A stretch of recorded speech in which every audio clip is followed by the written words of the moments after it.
let's wait for the Applicant. applicants to get in.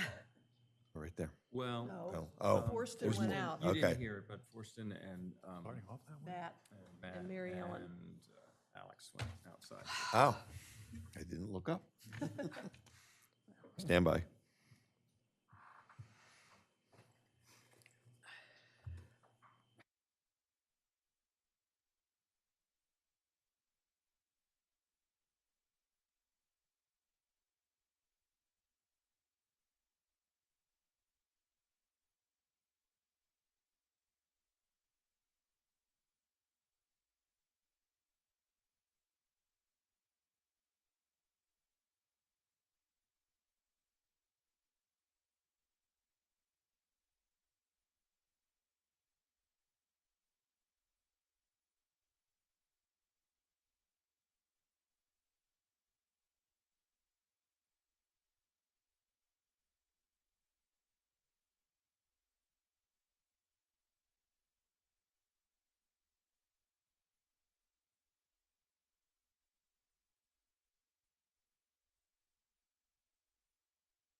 Hi there, how are you?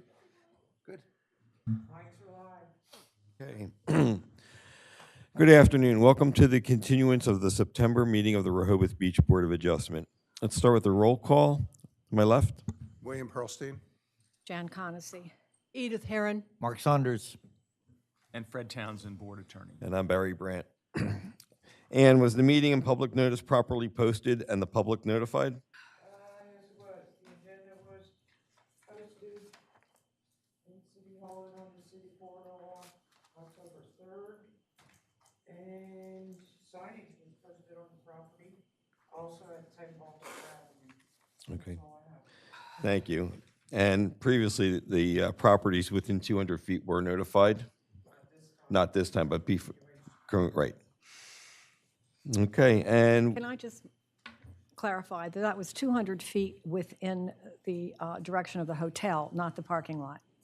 That's correct, is that correct? That's correct. Okay, I just want to confirm that and Yeah. have it on the record. okay. And yesterday, late afternoon, we had some public commentary. Did everyone get a chance to look at the materials? Yes. Yeah, I did as well. Okay, Yes. great. Okay, and we have one notice of decisions that's being passed around. Did everyone get a chance to look at it and sign it? Yes. Yes. Okay, good. Okay.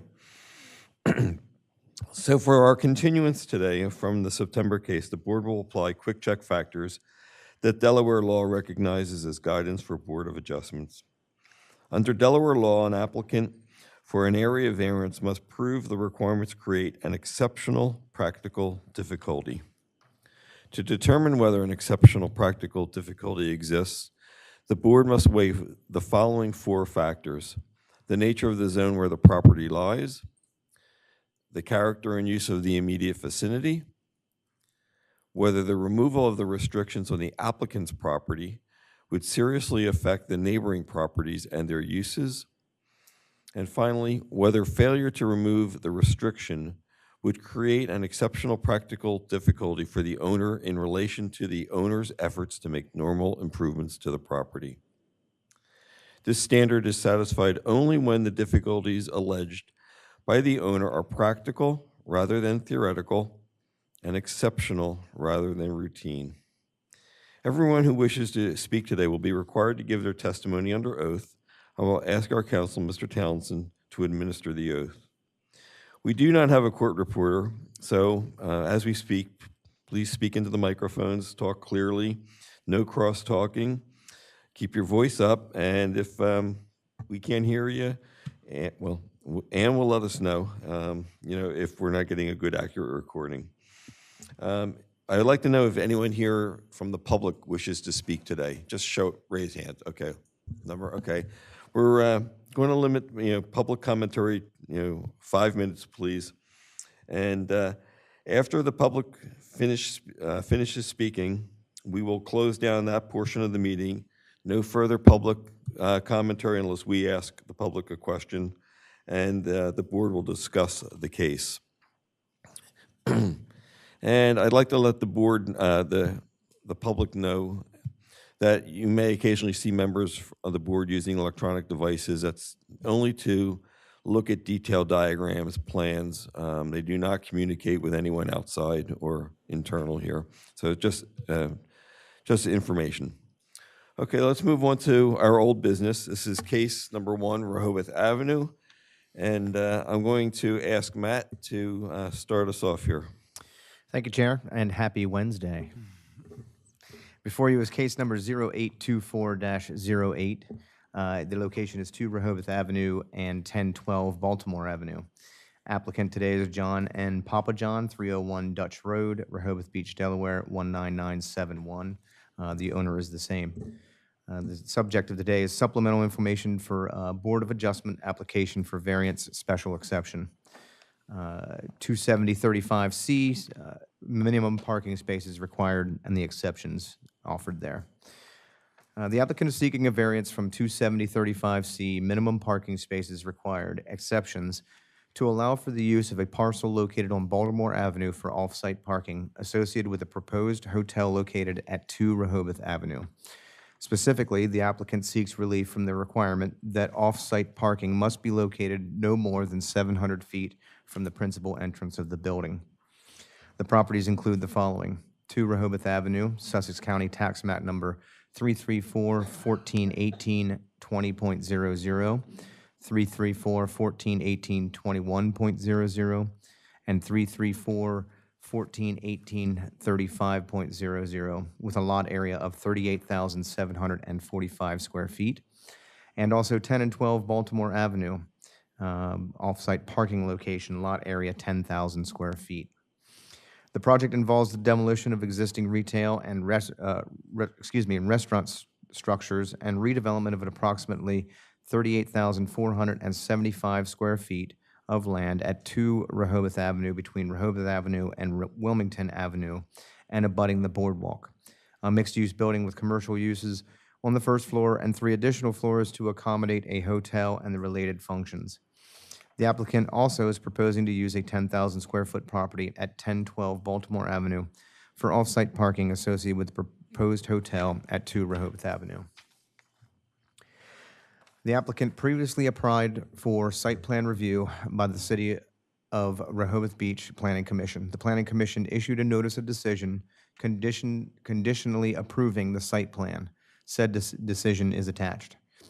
Also attached is the March 12, 2024 Building Inspector Report, RE Site Plan Review Application Number 1221-05 Bellhaven Hotel, which was prepared as part of the site plan review process. Variance is requested. The applicant is seeking relief from the following: 270-35, minimum parking spaces required, exceptions. C, for structures not used for dwelling in a commercial district, up to 50% of the required parking space may be provided on a separate lot or in a separate facility in the same ownership whose principal point of pedestrian access is not more than 700 feet from the principal entrance of the building and which is located in a commercial district.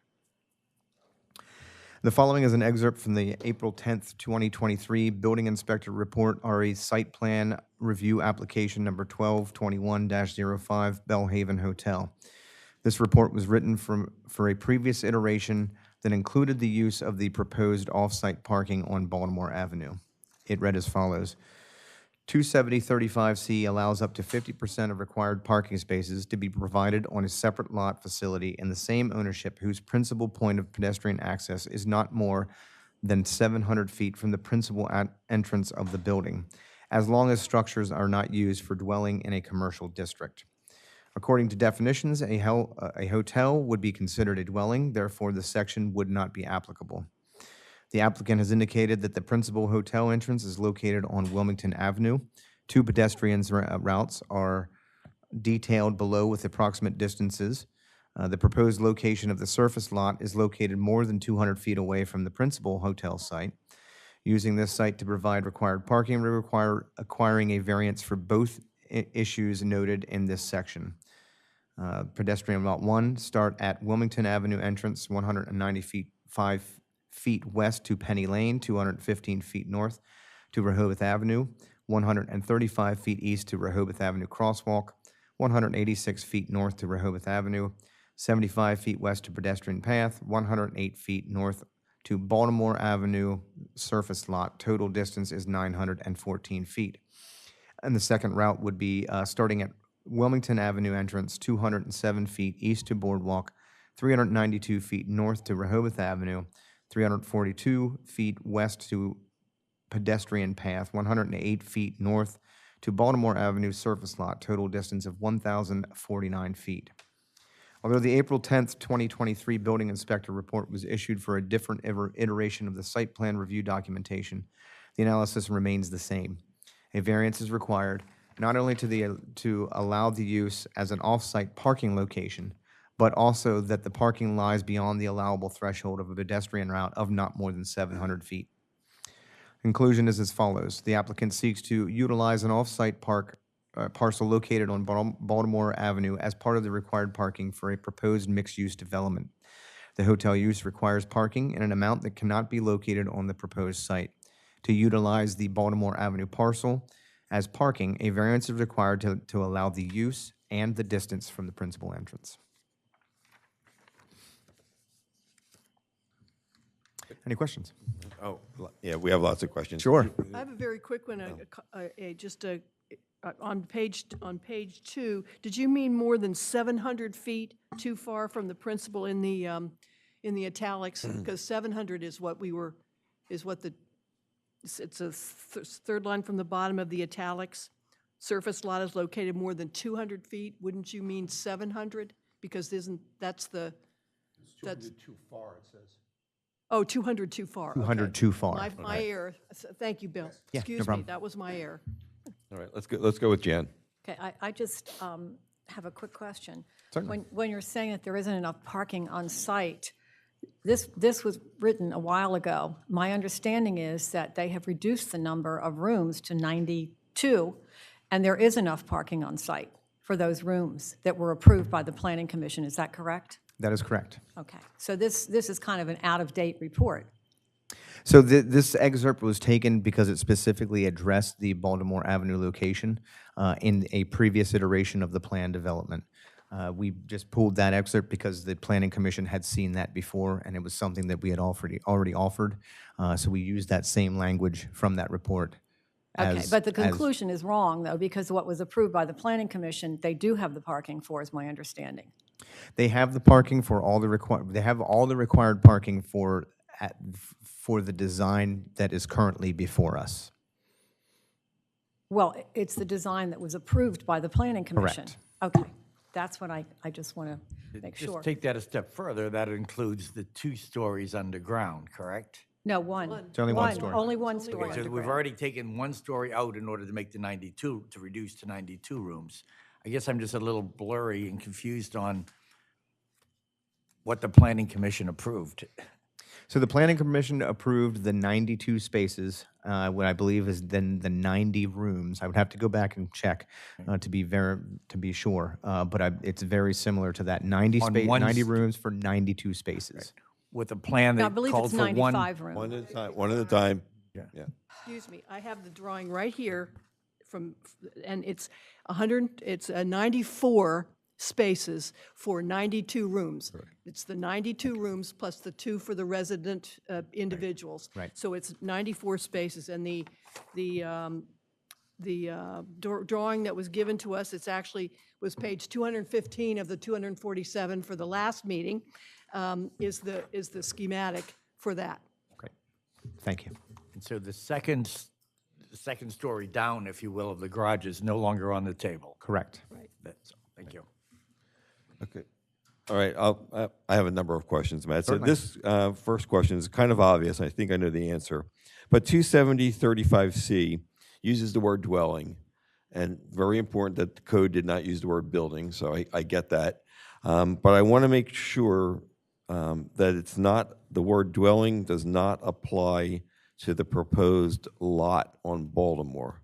I mean, it's pretty obvious, my interpretation. It means where the hotel is, not that there's a dwelling on that proposed lot. I just wanted that clarified. Correct. The Okay. application is for use as a parking lot only. Okay. And then for this variance, it has, as you stated, 2 factors in it. It's the dwelling, the use, as well as the distance, okay? Correct? And I noticed I asked you previously about, it does not say walking distance. So I checked, and nowhere in the code does it use the word radius. The word radius is in the Board of Adjustment rule, so that is not code when Ann notifies people. So the code is quiet or silent on how to determine the distance. What made you think that, okay, we have to do it instead of just a point-to-point versus the walking distance? Pardon the joke here, but I don't believe teleportation has been developed yet. That's So correct. Just we wanna- have to walk to these locations, and I can't hover to these locations. Mm-hmm. I can't take a helicopter to these locations. So it makes sense in my mind that if I'm a pedestrian, what is the route that I need to take to get to that location? Okay. And that was the measurements that we gave for that. Okay, I tend to agree with that. The thought would have said radius. Right. You know, a point to point or something of that nature. I agree. On how to measure that, okay. All right. I want to get into the parking spots. We've seen testimony, and we'll wait till the applicant speaks. I've seen the earlier parking diagram where it had 22 feet driveways, and now we have 20 feet. An earlier iteration had 95 parking spots. Now it's down to 94. We see different movement in some of those diagrams. The applicant's believe will testify that they can move the pillars around. I guess my question is, and you're not the one asking for the variance, but is there? I think I'll hold that question because I was trying to decide whether they should ask for a variance on a parking spot, because we've seen different diagrams. I just wasn't sure about that. I mean, the drawings show columns in different positions, and I don't know if that's an architecturally accurate drawing. We'll have to ask the applicant that, but I guess I really don't have a question buried in here, but I was just a little bit confused at the different diagrams that we've seen for parking. I can certainly say that we share concerns of the column depth and width and placement. Okay. The questions out there currently, if the structural analysis has been done to indicate the correct sizing and spacing of these, we have concerns, like I said, but that's for the applicant to prove at this point. Okay. And I would ask the same question of Right. the applicant. And does the current design have pumps based in that design in case pumps are needed? In other words, that would consume parking spaces or square footage in the basement. If, do the diagrams have pumps in there at this point? I think it's safe to assume that some kind of measure of waterproofing is going to Okay. need to happen. The plans are not of the scale and clarity to offer what those plans are going to be. We Okay. know that something is intended. We just don't Don't know know at this specifically point. what it is yet. And if and when those details come out, or when they come out, if another variance is needed, we would then be back here. That's right. That's the process, okay. Another code, 270-32, very strange code. It's about extra parking spots dedicated to different commercial uses. I just found that, it says permanent allocation of parking. So if you look at the Baltimore lot, it has signs up there and it says this one is rented or leased to John Doe, Jane Doe, on and on and on. Does that code come in in other words, if the lot on Baltimore Avenue already has 30 long leases or whatever, parking spots, and then we want to use this lot, if we give this variance, we use the word permanent here. I just couldn't figure out that code as to how and if it would be applicable here. So I think we have a good example of this in the clear space complex where they have parking located off-site in a different parking lot. Okay.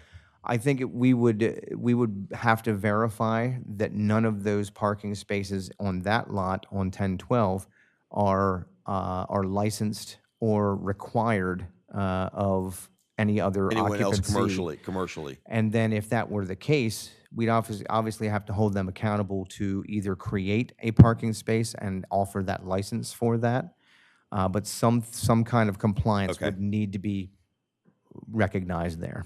Okay, thank you.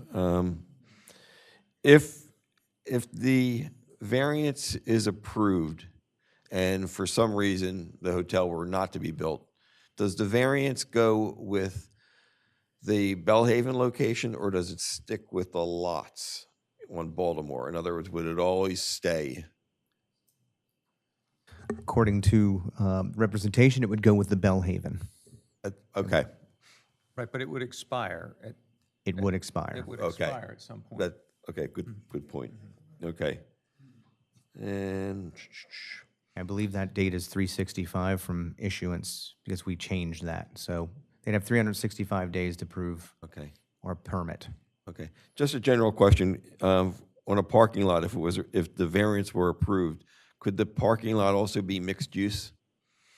Garage and, It would have to go before the planning commission for approval. understood. Right now, it's a parking lot. If it remains a parking lot and continues the use as a parking lot, there's no change or increase in intensity of use. Okay, great.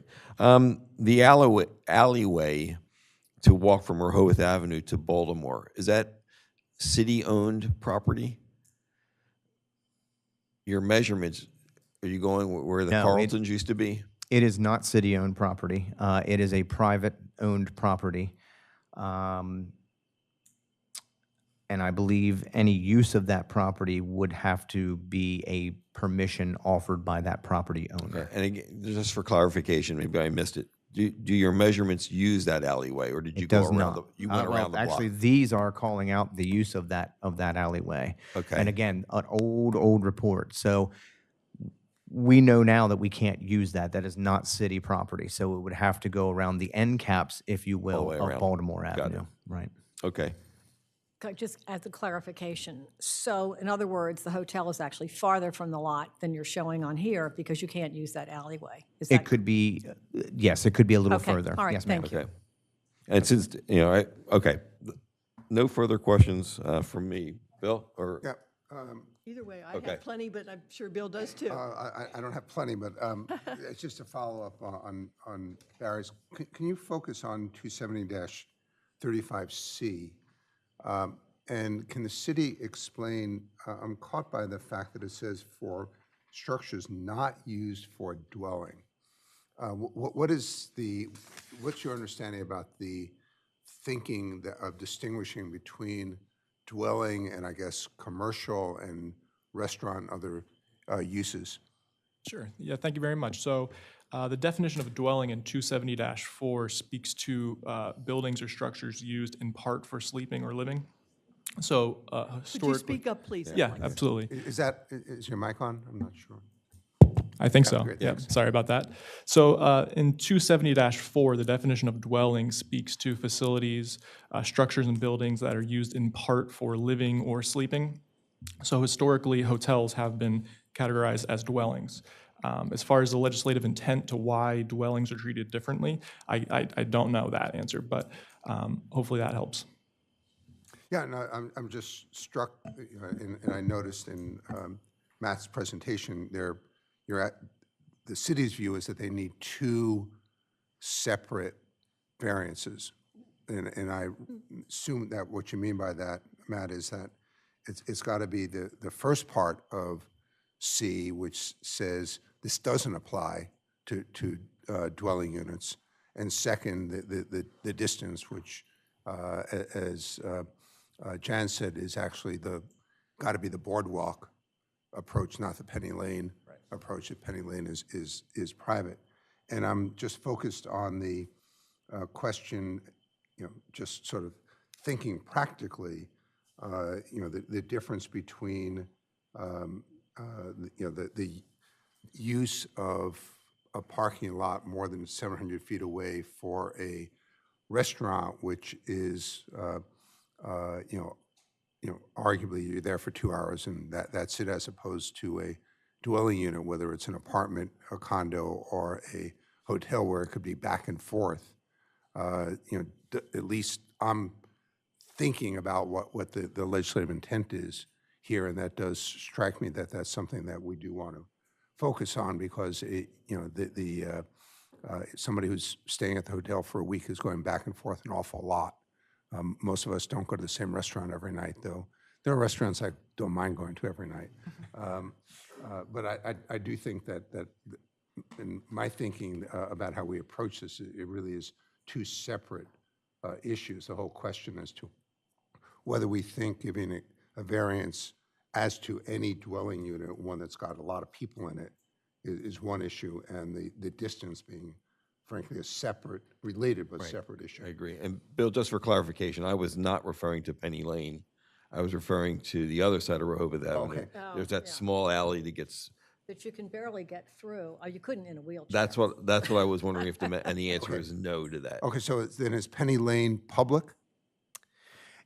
It's privately owned, but open to the public.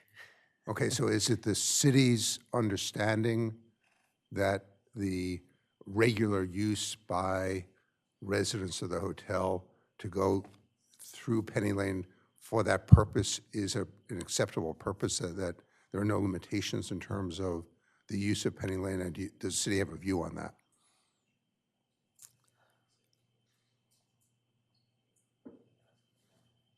Yeah, that would be the 1,049 feet approach that we listed in our document. It assumes that the use is okay with those particular owners. No, actually, I think that the Penny Lane one, Matt, is the 914. No, can I just clarify? Right. I think, Go ahead, Jan. I think Barry was talking, and both Barry and I were talking about the little alley on the side of what was Carlton's, and it's, I mean, I don't think it's this wide. It's a very narrow alleyway, not Penny Lane. No, I understand that, but now I'm asking whether, I thought you were talking about Penny Lane, which you weren't, which is No, fine. no. Now I'm asking whether Penny Lane is a access that the city understands somebody can regularly use to cut through from Wilmington to Rehoboth Avenue to get to the crosswalk, to then get to Baltimore. And that was meant to be a question as to whether, is there an issue with that or not?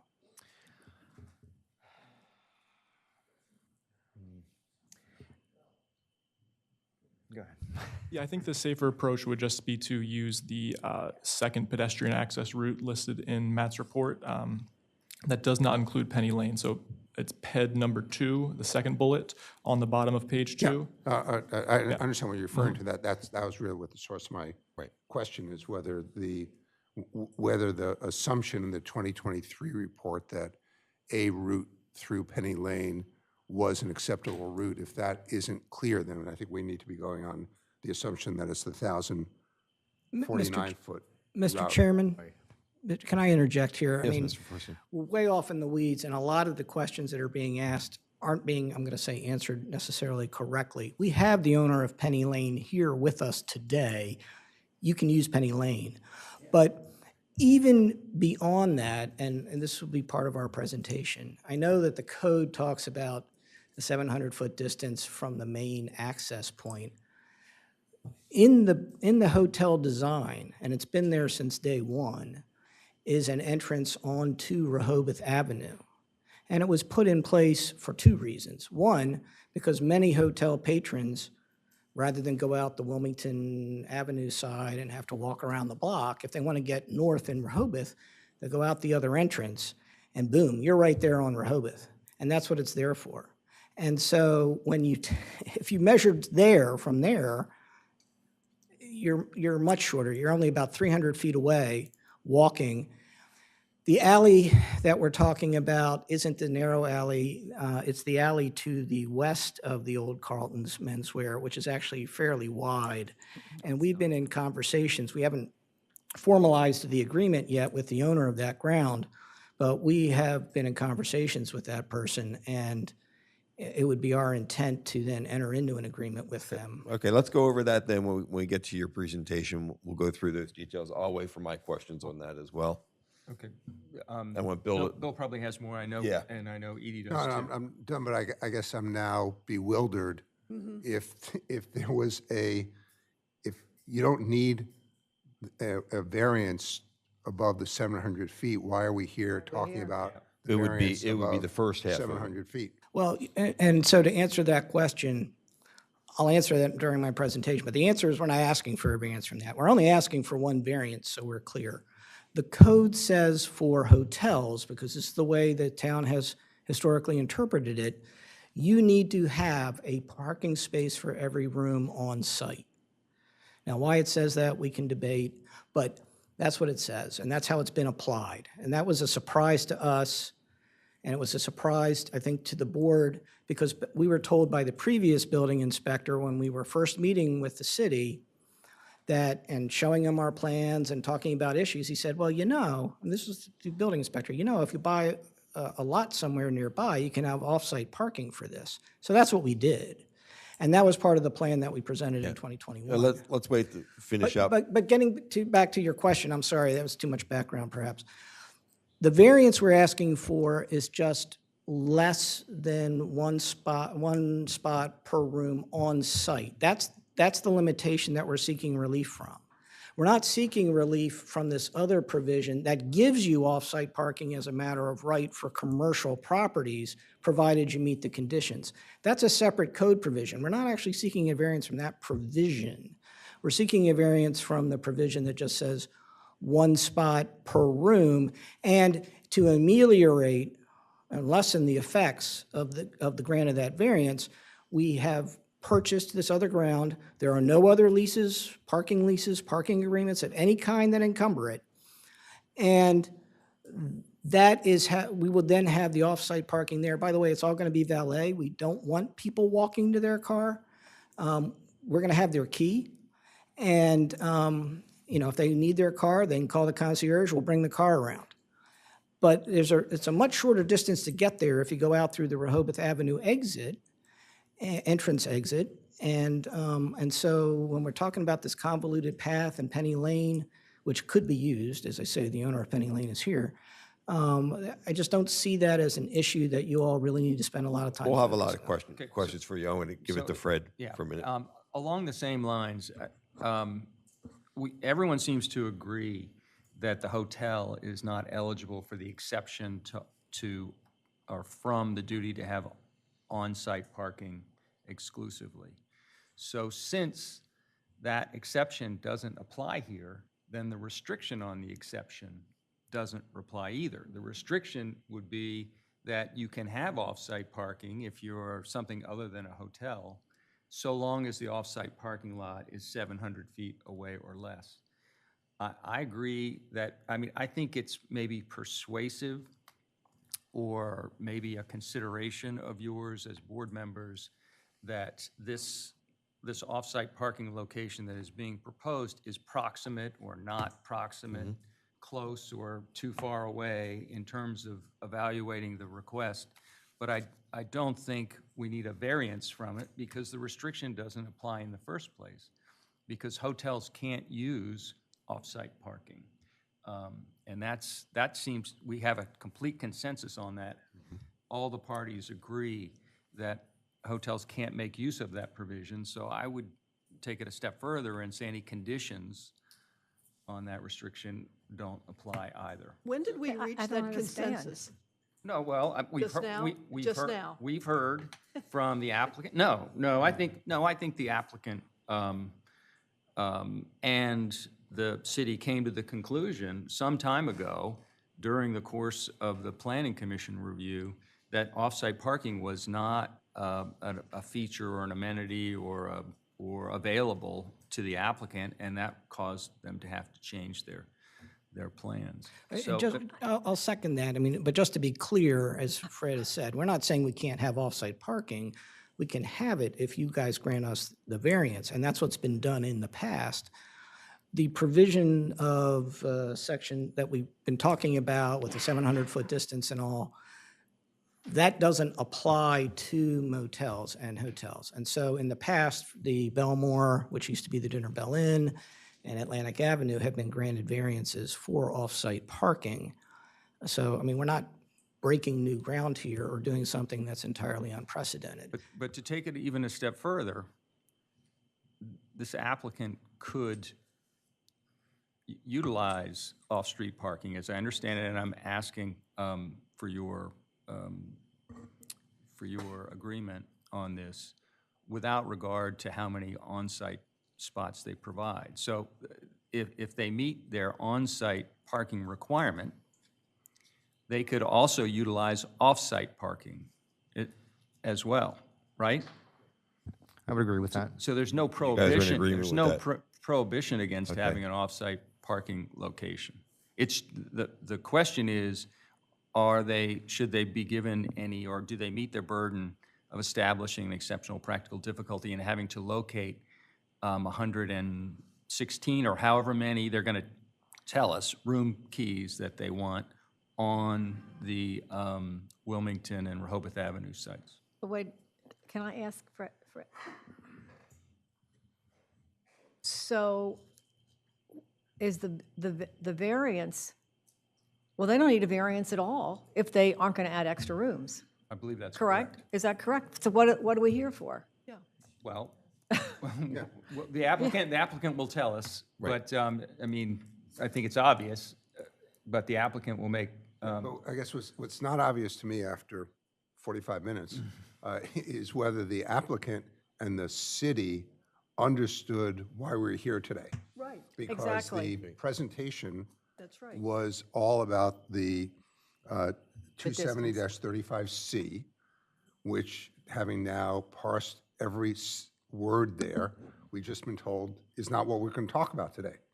That's irrelevant, other than, as you said, Fred, maybe giving some indication of what the city would, in the law, think might be relevant to the extent out we're thinking about it for a variance. We're now being told that the purpose, and I want to ask the applicant, we are here because you want a variance to 270-35B with respect to the chart down at the bottom, which is one room, one space per room plus two. Is that correct? That is correct, sir. Okay, so that's the only thing we're here for, so we've spent 40 minutes, I think, talking about something that we really shouldn't have been talking about. Can we agree on that? Wouldn't it have been nice to know it from the beginning? And that we're focusing on the one-for-one issue. And then we have a question that we don't there's not actually approval anywhere in the city for them to build more than 92 rooms. So I don't know whether we're back to the issue between But us and the planning commission. If a variance was granted, the applicant could go back to the planning commissions and increase the rooms, because now they have that many more parking spots. So that's what we're, as I understand it, we are here to decide whether to give a variance on 270-35B in order for the applicant to go back to the planning commission and increase the size of the hotel. I don't, no, I don't, The rooms, not the Number, I'm bulk. saying the number of rooms. Well, of course, it's going to increase the size of the hotel. I mean, that's, you can't add all those rooms. not necessarily. Not Yeah. necessarily, they have the FAR and they can, they can let's- squiggle Oh, they it make any them way they smaller. want. Well, if you, They can make smaller If, rooms. if I could make my presentation, a lot of these questions would be So addressed. I want to, yeah, thank you, Mr. President. I want to finish our questions. We haven't gotten the ED yet, Bill. Are you? I'm done. Done? Jan's done? Just a simple one, Matt. Matt, would I be correct that if this were approved, they could go ahead and build a second or third story onto that garage? onto that parking lot? Why not? Well, any plan modification that has been previously approved by the planning commission if they were to differ from that On approval. the parking garage? They'll no, we're have to talking. go back to the planning commission for that approval. On the parking lot. I'm he's talking about the talking parking about- lot. not the parking, he's talking about the parking lot, right? Right. On So the on parking lot- Baltimore. I'm afraid that would expand to 2 stories or 3 stories or. That would require a site plan approval process, which we are not engaged Okay, in. that's all I wanted to know. Thank you. ED, finally. Yeah, oh, that's okay. sorry, That's yeah, I okay. didn't No, mean to no, cut no, you it's off. no problem. What are the Baltimore lots zoned? Are they C1? They are. C1. And when did the applicant purchase those? That you'll have to ask the applicant. Okay, Not I will, sure. I will ask them. And Bill is just taken care of. I wanted to verify what the heck we were seeking relief from. So Bill asked the question in his own way, but now we know something we didn't know. Has anything changed, Matt, from the building inspector report that you did on September 19th, the most recent one? Is there anything about this issue that's different from a couple weeks ago? I don't believe so. I think Okay. we're still on track. Okay. My next question is about and I don't know, do you say filet? Filet. Filet? I know filet would be more French, the F one. How's that? I don't mean that in any kind of a crude way, but is it filet?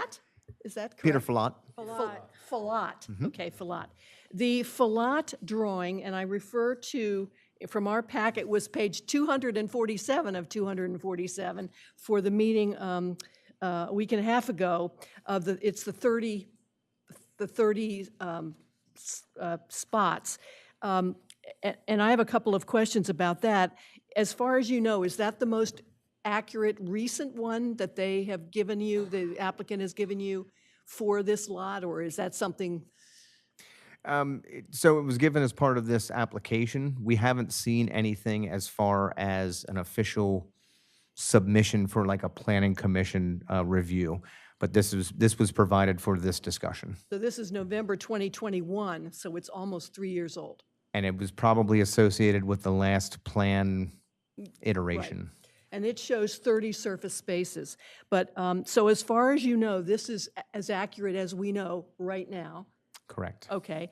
And wouldn't we be concerned about the circulation and turning aisle in this? Because it's 270-30B requires a 24-foot, and I can still ask the applicant all these things later. I'm asking you as our city guy. But this shows 23 feet. Is the best that you know that they're still saying 23 feet here? So, yeah, that is the best information that we have. Okay. But anything that would be permitted would be required to obviously meet the code. Okay. And do we have to look at, does the underground parking still meet the minimum 24 feet?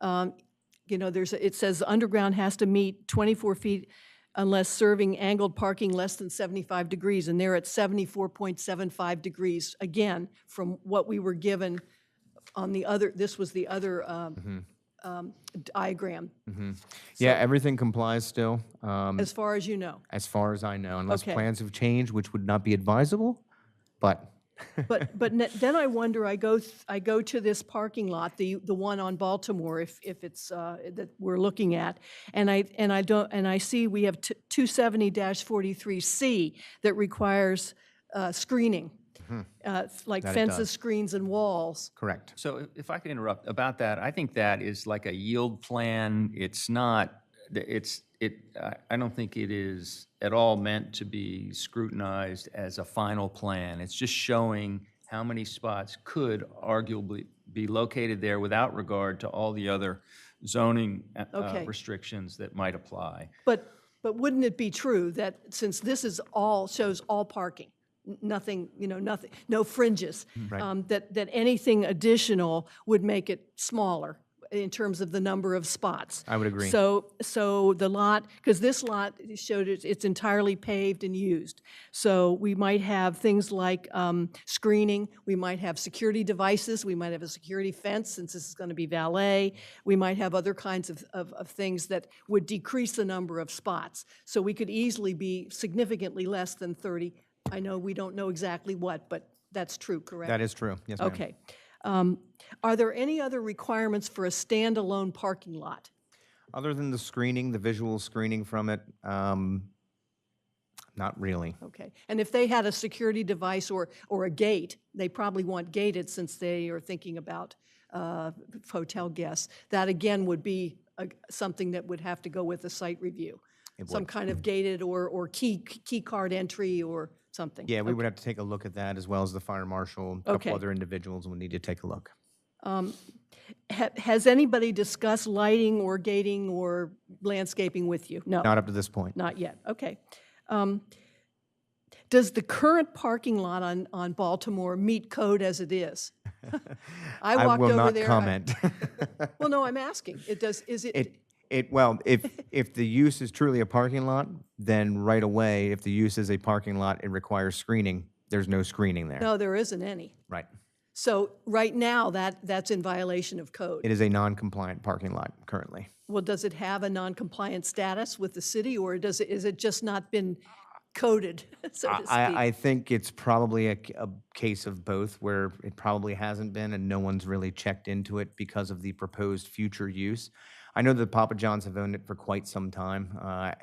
From what I can assume is the beginning of this discussion, which has gone on, for a couple many years now.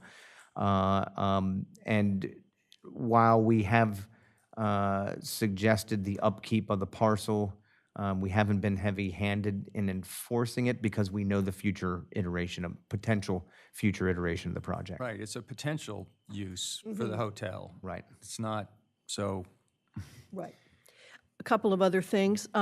Is your understanding of the number of spaces being sought, just right now, would be 94 underground and 30 here? Is that your understanding? I'm going to ask the applicant the exact same question, so Sure, they'll that- get their chance. Yeah, that's being represented. Obviously, we have our concerns, but that's what's being represented for this application. Okay. So we're looking at 124 total is what we think from the city's perspective. Now we'll find out later. So as far as you know, the applicant's square footage calculations match yours right now for the underground and the Baltimore lot. That's correct. Okay. Now, as I was reading, and maybe I have misunderstood, it seemed like there also might be a reason to include parking for office space, or is that only an office building? I'm looking at 27035. E is about hotel motel, but then or 3, I'm sorry, D3, but D4 says office building or bank. We have mixed use in this, in the hotel. I don't know if they have what's called an office space, that they also have to provide anything. No, that's an incorrect interpretation. Okay. The office space is utilized for the hotel only, and if that's the case, then I don't have to hit them for additional parking for that office space. Okay. It's just inclusive of the operation of the hotel. Okay, so that's not considered a separate office situation? Correct. They are tied to 1 per room plus 2 for the residents? That's right. Okay. see, because I saw something in the applicant's, I can find it in the meantime, that said that they needed, the office space was 1,096 square feet, and there's one space for every 400 square feet, and they'd calculated 3. There was I'll find it in the meantime while we're doing this, but it said they would need 121. There was how many, I think it was in one of the original proposals. Yeah, I think if a use was presented to me as an office, I would have to require parking from that Okay. space that would not be associated with the use of the hotel. So maybe that's kind of a past shadow of other iterations. I'll find Could it have been, in the yeah. meantime before we get to the applicant. So at this point, we'd have 92 rooms plus 2, so we'd have 94 spaces and 0 office space. So it'd be 94. And at 116 rooms, we'd have 116 plus 2 was 118. And as I said, I found something that said they needed 3 office spaces, so that what I saw was 121, but it may certainly be 118. So that's everything that I have. Thank you for your answers. I appreciate it. I just have one question. Go ahead, Jan. Thanks, Edie. I just want to reiterate what was said before by Bill, and that is, we spent 45 minutes talking about something that wasn't related to what we're doing today. How did we get this far with a notice post incorrectly and a variance request incorrectly? How did we get this far? I mean, I don't understand. So at the end of the last meeting, I stated what I viewed to be the nature of what was left over, which was this question of whether they were going to get relief from on-site parking, and that there was a dialogue that took place in which it was expressed and made, I think, clear, although it was at the end of a long meeting, that the nature of this request was to accommodate additional rooms at the hotel site. So I don't think that there's any flaw in the notices. I don't think there's any flaw in the posting at all. I think it's just a function of a long meeting that took place in September, and Well, I wasn't talking about that. I was talking about the distance from the hotel to the parking lot, which we now find out isn't an issue and wasn't something that we should be discussing. I don't think it's a and that's what we non-issue. were. It's not a non-issue. The proximity of the off-street parking to the hotel is surely a consideration for this board. If the off-street parking they were proposing was at some distant location, pick a street, Olive Avenue, or, further out, then I think that would be an appropriate factor for you to consider in determining whether they should be able to alleviate their parking issues with use of a spot that far away. But they said they were requiring a variance Yeah, to do that. let's- And we don't, and now they're saying they don't. Their variance they're requesting is a variance, one variance. The variance they're requesting is a variance from the obligation to supply on-site parking for each room in the hotel. And it's that restriction which limits them to 94 rooms, I believe, and 92. 92 rooms, excuse me, yep. That's what limited them, because as you know, as you may recall, when they left here, when they left the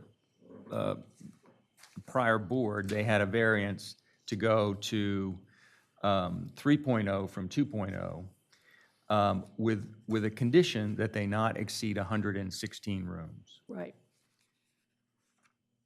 So if they can have off-site parking to supplement their on-site parking, then the variance that they were granted would enable them to increase the number of rooms perhaps as high as 116. I guess I was going by Matt's report where he speaks of 2 variances. And I wasn't the only one. I mean, Bill obviously felt the same way I did. I It was think, 2 I don't think it's, variances. I don't want to say that it's crystal clear. I think it is complicated. I mean, I understand why we paid attention to that provision. I think it's not irrelevant, but I also think that it is, it's not the variance that we need to be focused on when it comes time to dispose of this application. My understanding was that the fact that in the event they could not get 94 parking spots because of the pillars, because of the encroachment on the 162 square feet of a parking spot, that this variance was needed in the event that they had to move some up to 30, as we saw on the diagram, parking spots to a remote location to allow them to have a lesser number as the requirement of code. And Matt, correct me if I'm wrong in this interpretation, that in the event they could not meet 94 underneath the hotel, they needed a variance to put some of the parking spots into a remote lot. That's why I believe we are here. I believe that's probably 85% of the issue, with Okay. another 15% being that they could potentially request additional hotel rooms. Understood. Whoa, whoa, whoa, whoa. No, but wait. We grant variances on the basis of an applicant's request. Right. So I think my own view is we should get the applicant's request directly on the record.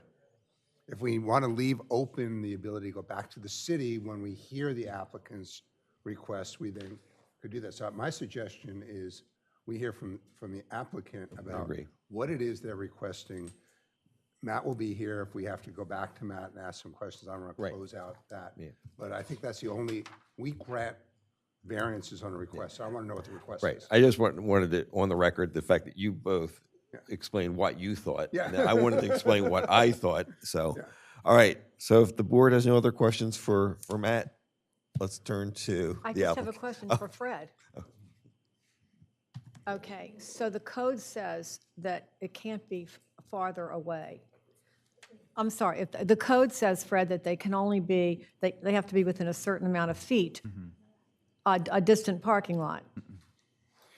So the code says that for non-hotels, and it's limited, it's commercial uses. is No, what- I'm talking about hotels, for hotels and But dwellings. hotels cannot make use, this is one thing we all agree on, hotels cannot make use of off-site parking.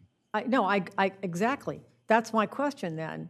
So if you're giving them a variance to use on-site, to use off-site parking, it doesn't matter how far away it is. It could be, in the back of the outlet mall if they're only going to use it for valet. So it doesn't matter how far away it is. That's what I thought. There was a very specific that it couldn't be, and that was because I was using Matt's guidance, that a parking lot could only be so far away. Well, so in Matt's defense, or in the defense of anyone who would look at it that way, it is always best to throw your net as wide as you can throw it, so that you capture any possible provision of the law that might be an interference to the development plans that you have. And we see this oftentimes. I have heard applications before other boards where the applicant will say, arguably, we need a variance from this.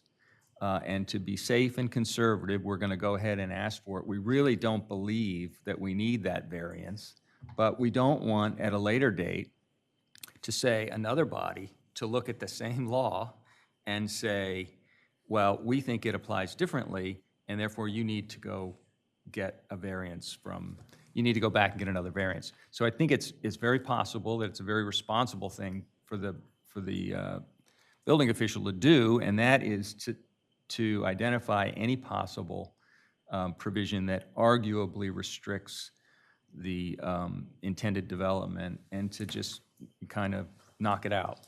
So our motion, if we get to the point of approving a motion, could either just through some kind of a statement or through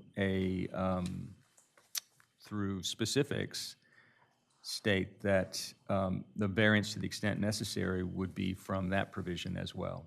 So I wouldn't recommend not doing that necessarily. I just want everybody to understand why we're here. And that's over the number of rooms.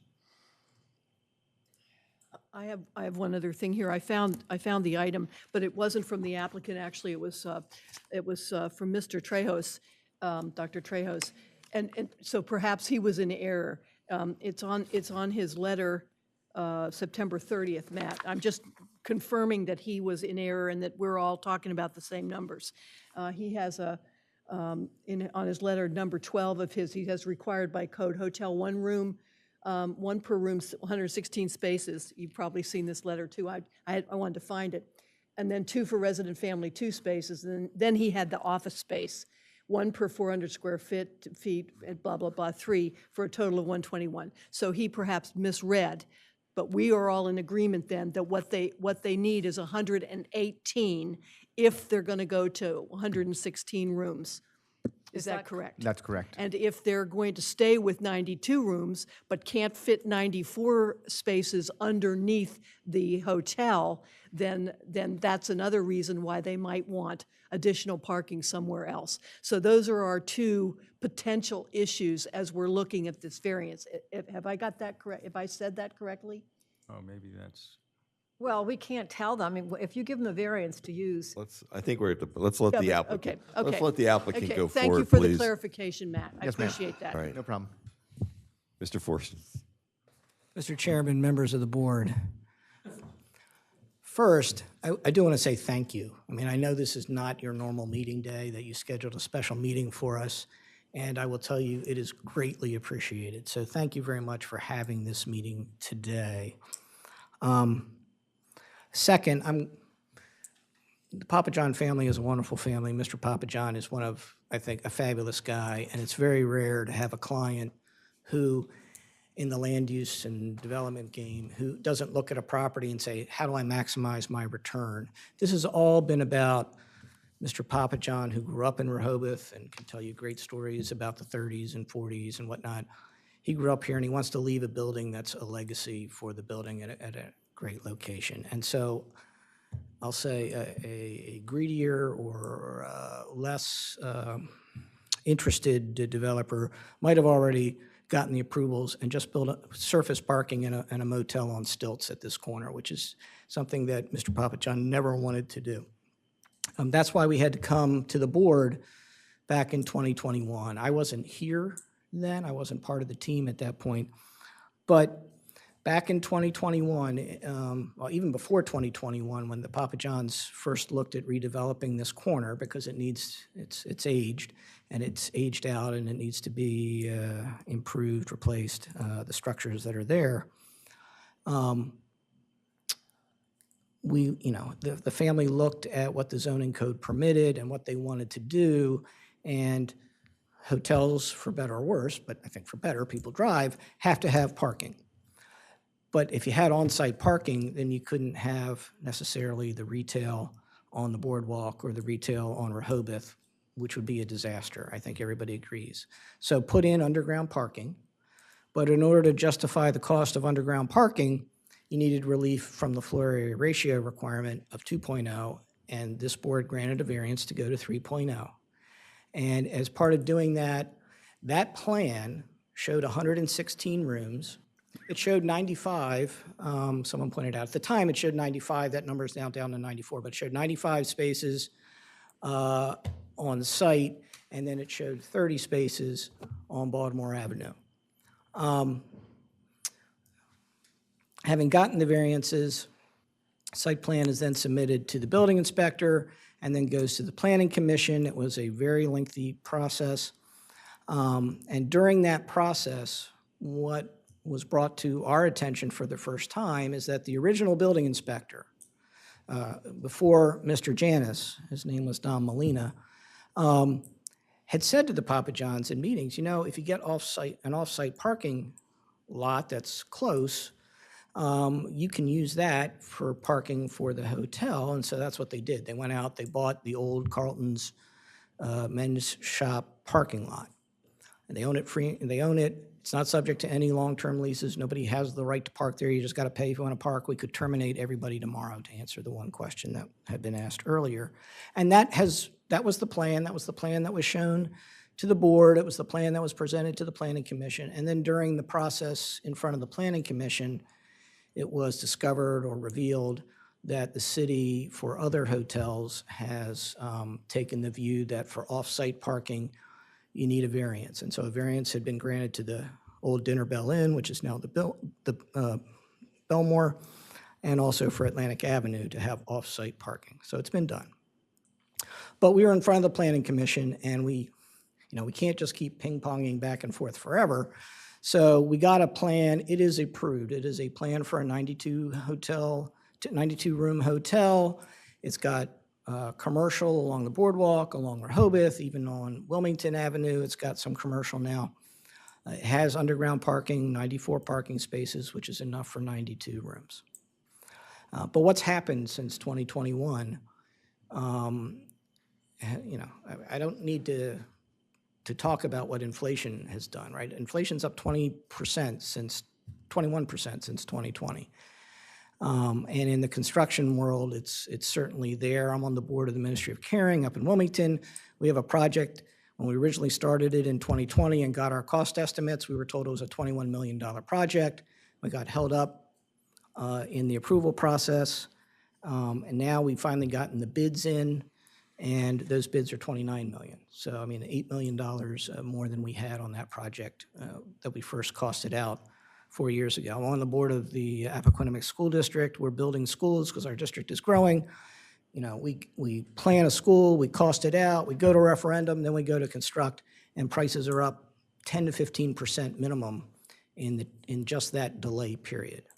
And so what has happened to this project and the way that the exceptional practical difficulty, in the words of Quick Check, that was presented to the board was that, in order to justify the cost of the underground parking, which is not inexpensive, and avoid surface parking, which nobody wants, especially at this location, we needed to have additional floor area to justify that cost, a 116-room hotel, which everybody thought we could get because it included the off-site parking. Now we have approval for a 92-room hotel, but we still have the underground parking. So costs are up 15%, 20%.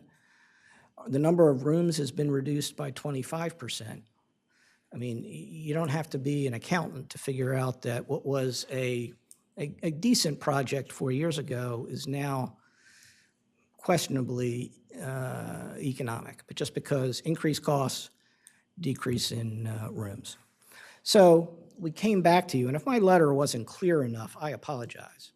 But I mean, in my letter to the board, I talked about the four things that we talked about at the last meeting, and thank you, by the way, for those clarifications. I also said we needed relief from the off-site parking prohibition to hotels.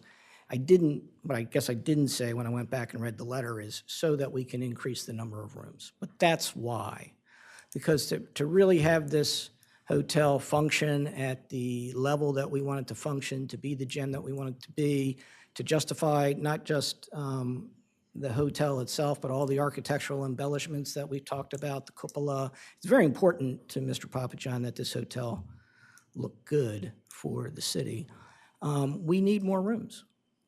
And everybody thought back in 2021 that we had rights to 116 rooms. And if we had known in 2021 what we now know today, which is you need a variance for off-site parking, we would have asked for it in 2021. I don't know if the board would have granted it or not, but that's what we would have done. Such is life. We proceeded through the planning commission process because we had to get a plan approved anyway. Now we have a plan. It's for 92 rooms.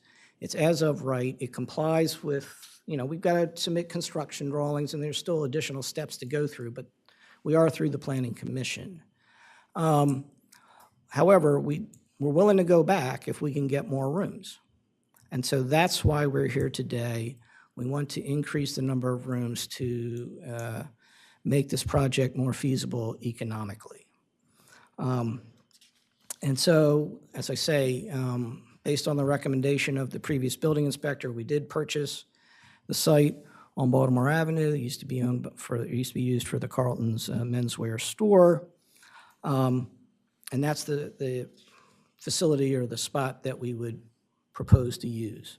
Now, I want to show you some things, if Peter can come up. He's the computer guy. And I want to talk to you about the number of rooms. The current approval that we have with the variance that was granted in 2021 grants, it says you can build no more than 116 rooms. We have decided after, okay.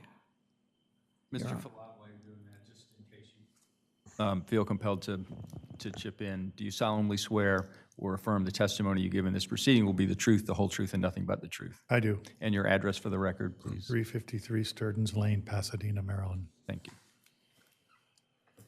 Up with the bird's eye view that shows the distance between this one.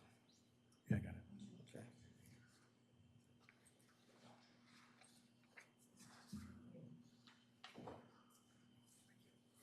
I'm plugged in. There we go. Thank you. Thanks. Thank you.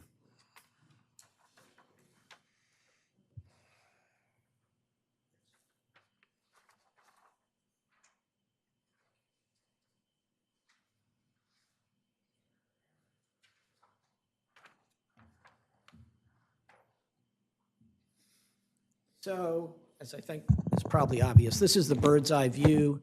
The aqua light blue square at the top is the off-site parking lot, and that two rectangles kind of forming, I don't know, an S maybe. That is the site of the hotel and retail shops on the first floor. If you look at this, you'll see there's a dot in the upper left corner of the Bellhaven Hotel project. That is where the entrance onto Rehoboth Avenue is for the hotel. So there's a corridor that leads from that back into the hotel. That corridor and that entrance has always been a part of the plan for the hotel because naturally our patrons aren't going to want to go out necessarily to Wilmington Avenue and then have to walk around the block. They're going to want to go to Rehoboth Avenue and points north. And so that's what that entrance is there for. And then you can see the little dotted line, it's on your sheets, that shows the route that a pedestrian would walk, and it's approximately 319 feet. Now, it does include using the alleyway that was subject of some of your discussion earlier, the alleyway to the west of the old Carlton's store, which is fairly wide. I don't think it's unduly narrow. I think you may have been walking on the other side of the building. It's pretty narrow, too. I mean, that's really, Anyway, we have been talking with that owner, and our plan is, if this variance is granted, to get an agreement with the owner, memorializing the right to use that alleyway.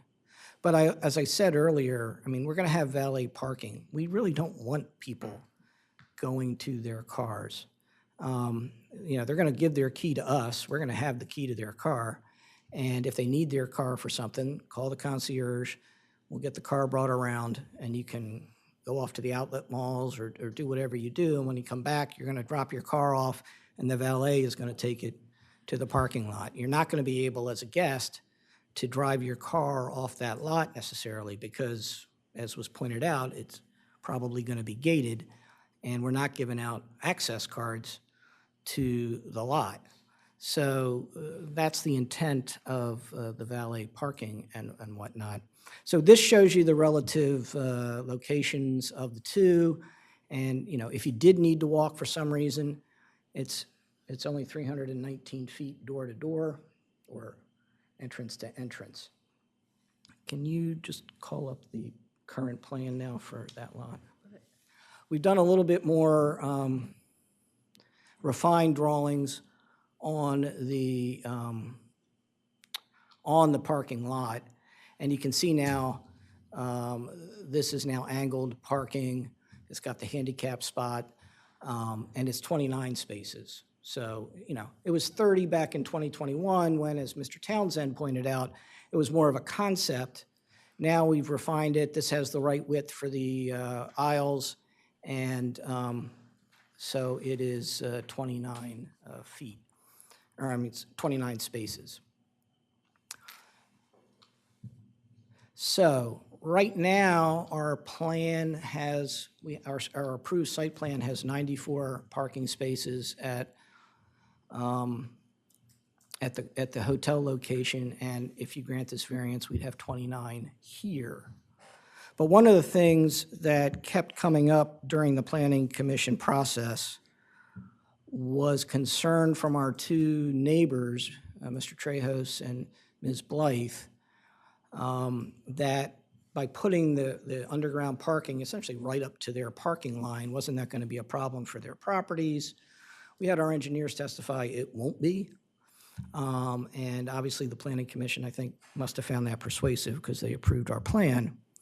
But what we are willing to do if we get this variance for off-site parking is reduce the area of parking underneath, I apologize, the hotel,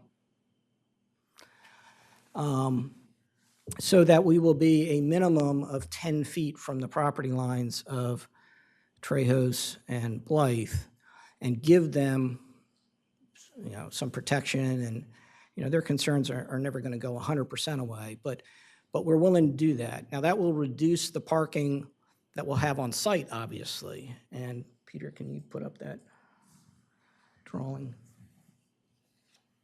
This one.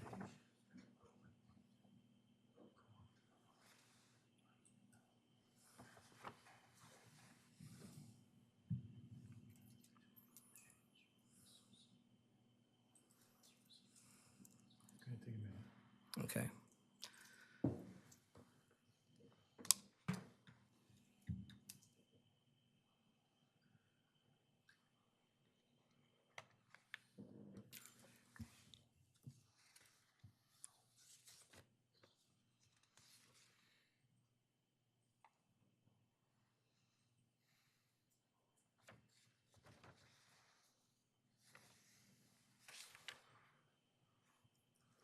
There it is. Yeah. So I apologize, I don't have handouts of this particular drawing. It was not finalized until a point where I wasn't near a printer.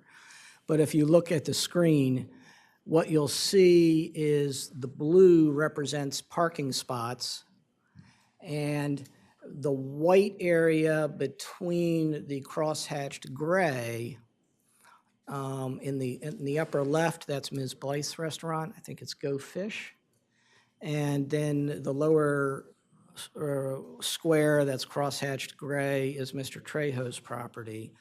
And you'll see white in between the parking spaces and those two property lines. It's approximately 10 to 12 feet between the parking spaces and those property lines. And so this would allow conceptually for 78 spaces on site. And if you take 78 spaces and you add it to 29, that would get us to total parking of 107, which if that's the number we land on, that would be 105 rooms and then 2 extra rooms. Now, we're asking for a variance for off-site parking. We will commit to reducing the footprint of the underground parking on site because, we did hear Mr. Trejos, we did hear Ms. Danner. We could live with 105, 106, maybe 107 rooms. I mean, we haven't fully engineered. These are still kind of concept drawings. And if we get we get a variance from you, we will go back to Mr. Janis and the building inspector, and then we may have to go back to the Planning Commission to show them this change.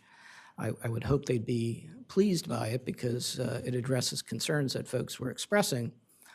But this is what we would be willing to do in order to get the off-site parking. In a perfect world, we'd have 116 rooms. The world is not perfect. But we are willing to address concerns that we heard from the neighbors and at least get 105, 106, 107. Give us a little flexibility as we do the fine engineering on that. But that's what our request for the variance is. So I apologize if there was confusion about why you were looking at that section C. I did not reference it in my request letter. I did call, I didn't get Mr. Janice's letter until like the day before the hearing, or the Friday before the hearing last year, because it just wasn't sent to us. It was posted, but I just didn't know to go and look for it. And I did speak with the city about it after I got it, but, you know, again, sometimes life is explained by the movie Cool Hand Luke, and what we have can be a failure to communicate. But this is where we are. Now, in talking about this, again, if you look at Quick Check and the factors that you consider an exceptional practical difficulty, which is what you're ultimately going to base your decision on, you look at the zoning of the property, it's commercial, and the area around here is commercial, so it's a commercial use. And the real two factors that I think you look at under Quick Check are the impact of granting the variance on the neighboring properties, and then the impact of not granting the variance on the property owner. To me, that's what it all comes down to. It's kind of a glorified balancing test in my mind, but I think when you apply that balancing test, the factors weigh in favor of the Bellhaven project for a couple of reasons. First, if we have, whether we have 105 or 110 or 194 or 92, whatever the number of rooms is in the hotel, the facade, the shell, the floor area is still going to be the same. We're not changing anything to the floor area ratio itself. Now, there are meeting rooms, and there's, you know, a ballroom and other things that are part of the hotel, and, you know, the rooms can be larger or they can be a little smaller. Again, when we got the 3.0 variance, it was intended to be a 116-room hotel. That's what everybody thought we could get. But the plan that was approved by the Planning Commission is still, it's like 2.98. I mean, it's essentially 3.0 FAR. So whether we build what is permitted by the current plan, or if we build a couple more rooms in the hotel from the street, from people walking by, there's not going to be any noticeable difference whatsoever. It will still be the same building, the same shape, the same height, all that sort of stuff. In fact, I think this slide makes clear, we'll actually have a beneficial impact on at least two of the neighboring properties, immediately neighboring properties, from the grant of the variance, because we're going to pull the walls for the underground parking from the very edge of the property back. And so I think that's helpful for them. And then in terms of the effect of not granting the variance on the property owner, when we started this process, we thought once we had the 3.0 floor area ratio variance, we thought we were done. We had what we needed. We had a 116-room hotel. It costed out. And then we were told in the Planning Commission process, oh, you're going to lose 25% of your rooms. And that process, just in front of the Planning Commission, for a variety of reasons, took 1.5 years. And so we've not only seen a reduction in revenue of roughly 25%, 25% of rooms, 25% of revenue, but we've also seen a large spike in construction costs, and of course, interest rates went up in the summer of 2022, and they have not come down since. Can I ask a clarifying question on what you just said? When I first saw it in 2019, it was a 2-story underground garage. The flood zone was extreme. This was before, right, before the variance was approved, I believe. So you made it sound like the Planning Commission said no. I thought when you realized it was too expensive to build the 2-story underground garage, then you changed your plans. Was it the Planning Commission that said no to you, or your decision to say, no, we just want to do one underground garage? So the original plan that was shown to the Board of Adjustment in 2021, that was shown to the Planning Commission when we started this process, had one level of underground parking. I'm talking before that. Well, there were all sorts of concepts before that. I really don't know. I wasn't directly involved. No, I'm sorry that you, yeah. But I mean, the plan that we brought to the board in 2021, the plan that we asked for the variance was one level of underground parking. I understand that. And then initially, I will say, when the Planning Commission first said, well, you got to have it all on site, and they cited these other Board of Adjustment decisions to us, we looked at then putting in a second level of underground parking. I And as thought, much resistance as there was to just having one level of underground parking going wall to wall from our neighbors, that resistance doubled, tripled, when we added a second level of underground parking and the concerns were raised. It's obviously even, if it's expensive to build one level of underground parking, it's even more expensive to build two levels of underground parking. understood, and that's what I thought with the flood zones and Well, the cost. But I just wanted to clarify. I wasn't sure if it was the Planning Commission or the applicant that said, no, we're just going to go with one. Right, it was us, because we had to Okay. get a plan through, and it's just that much more expensive to do a second level of underground parking. You could do it, right? I Understood. mean, engineering allows you to do anything. Right. But again, the project penciled in 2021 with underground parking of one level and an off-site parking location, right? It works, it worked. Now, not so much. And so that's why we've come back. This project, as presented, will work. Not as well as 116 rooms, but it'll work. And it does provide additional, I think, protection for the neighboring properties. So that's why we're proposing it. And that's what we're doing. So I think I've addressed the quick check factors that as they apply. Again, it's zone commercial, it's a commercial area.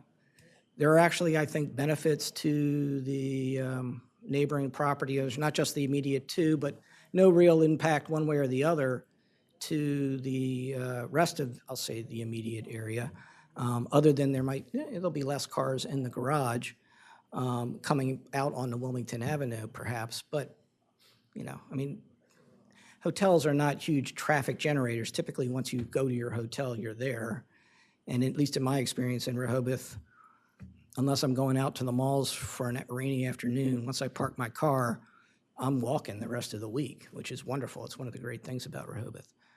We do not want our residents walking to the valet themselves. They're not going to have a key. If they need their car, we'll bring their car around to them.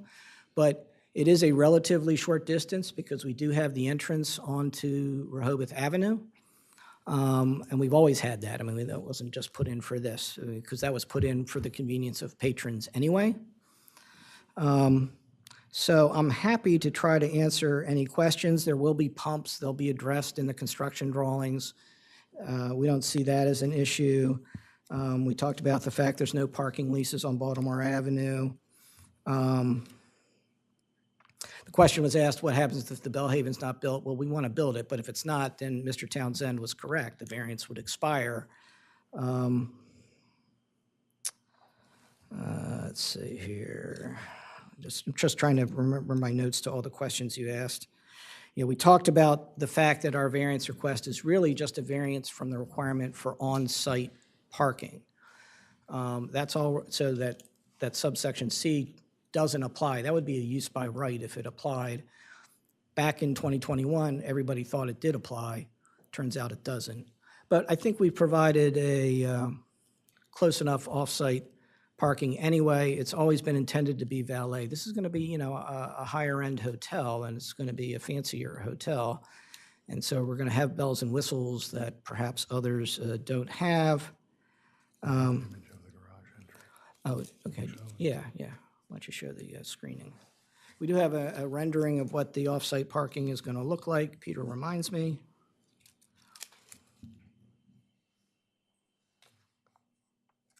So there's what we're thinking it's going to look like with screening and whatnot.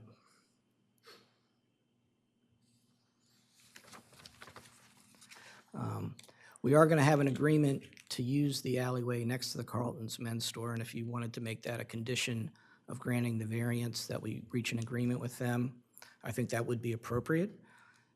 And with that, I'm happy to try to answer any questions. Clear, a person coming to your hotel will drive to Wilmington, so they'll drive down Wilmington Street, drop the car off, and then somebody else will drive the car over here, park it when they want their car back, somebody else. So not only are we putting traffic on Wilmington, now we're also putting traffic on Baltimore for the same car, for the same guest. Doubling the traffic count. Well, there'll be 29 spots. It's also already crowded on Baltimore. Do we need cars going back and forth all day long? Well, look, I'm just going to say and observe in my experience, well, like I said, when I come to Rehoboth, especially if I'm staying close to the beach, I park my car and I don't go to it for a week, right? Okay. And so you're going to have 29 spots. 2 of them will be the employee spots over on Baltimore. You're not going to have constant cars coming back and forth for those 27 guests if every spot is filled. Remember, we're going to fill the spots on on Wilmington first. We're going to fill all 94 or 78 it'll be spots at the Bellhaven, and then when we have more guests, their cars will be parked at Baltimore Avenue. But I don't see tremendous traffic flow back and forth. I mean, it's just not the nature of being a hotel guest in a city that's so walkable. Okay, Mark, let's stay with you. Ask all your questions to Mr. Well, that's my first one, and that's my main concern.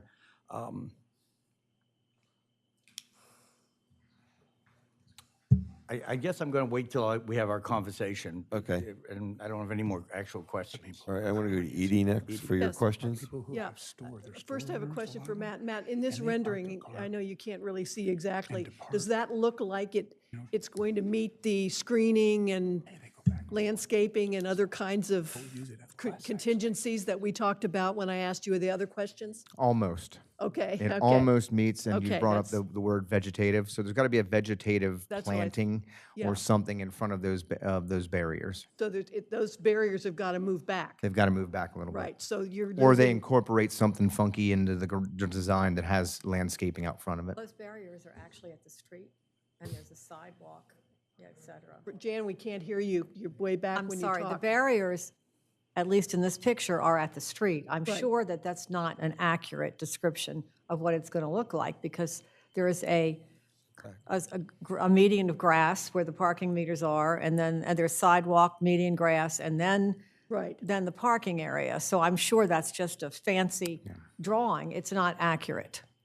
Is that correct? It's not intended to be accurate. It's a Okay, that's representation of right. what could be built, correct. Well, that's, I just want to But, point that I mean, out. but also to your point, I mean, there's no setback requirement for the barriers. I mean, they can be up at the edge of the property line. So however, whatever is in the sidewalk, that's all part of the public right-of-way. We're not going to encroach on that. Let's stay with Edie. But it could be unlikely that you're going to get your 29 spots if you've got to move the fencing back. You might lose another 1 or 2, correct? I don't think so, but sure, all things are possible. Well, but Matt just said you need vegetation in front of something like that. And we could have vines growing up in the fencing, right? I mean, you could have ivy and, I mean, there's lots of ways to skin a cat and address that situation. Is ivy part of something, Matt? That's not our jurisdiction. Okay. Yeah, in any case. In any case, 29 is probably your max, and you may. That's right. We've gone back, we looked at it, our architect looked at it, and rather than 30, because you picked up on the aisle width issue, it's 29. Okay. This isn't supposed to sound really nailing you, but why didn't we have these diagrams before the meeting? Why didn't we have something like this to take a look at? So I apologize for that, but I mean, this has been kind of a work in progress for the last week or two, putting this all together to see if it would work, if it would pencil out.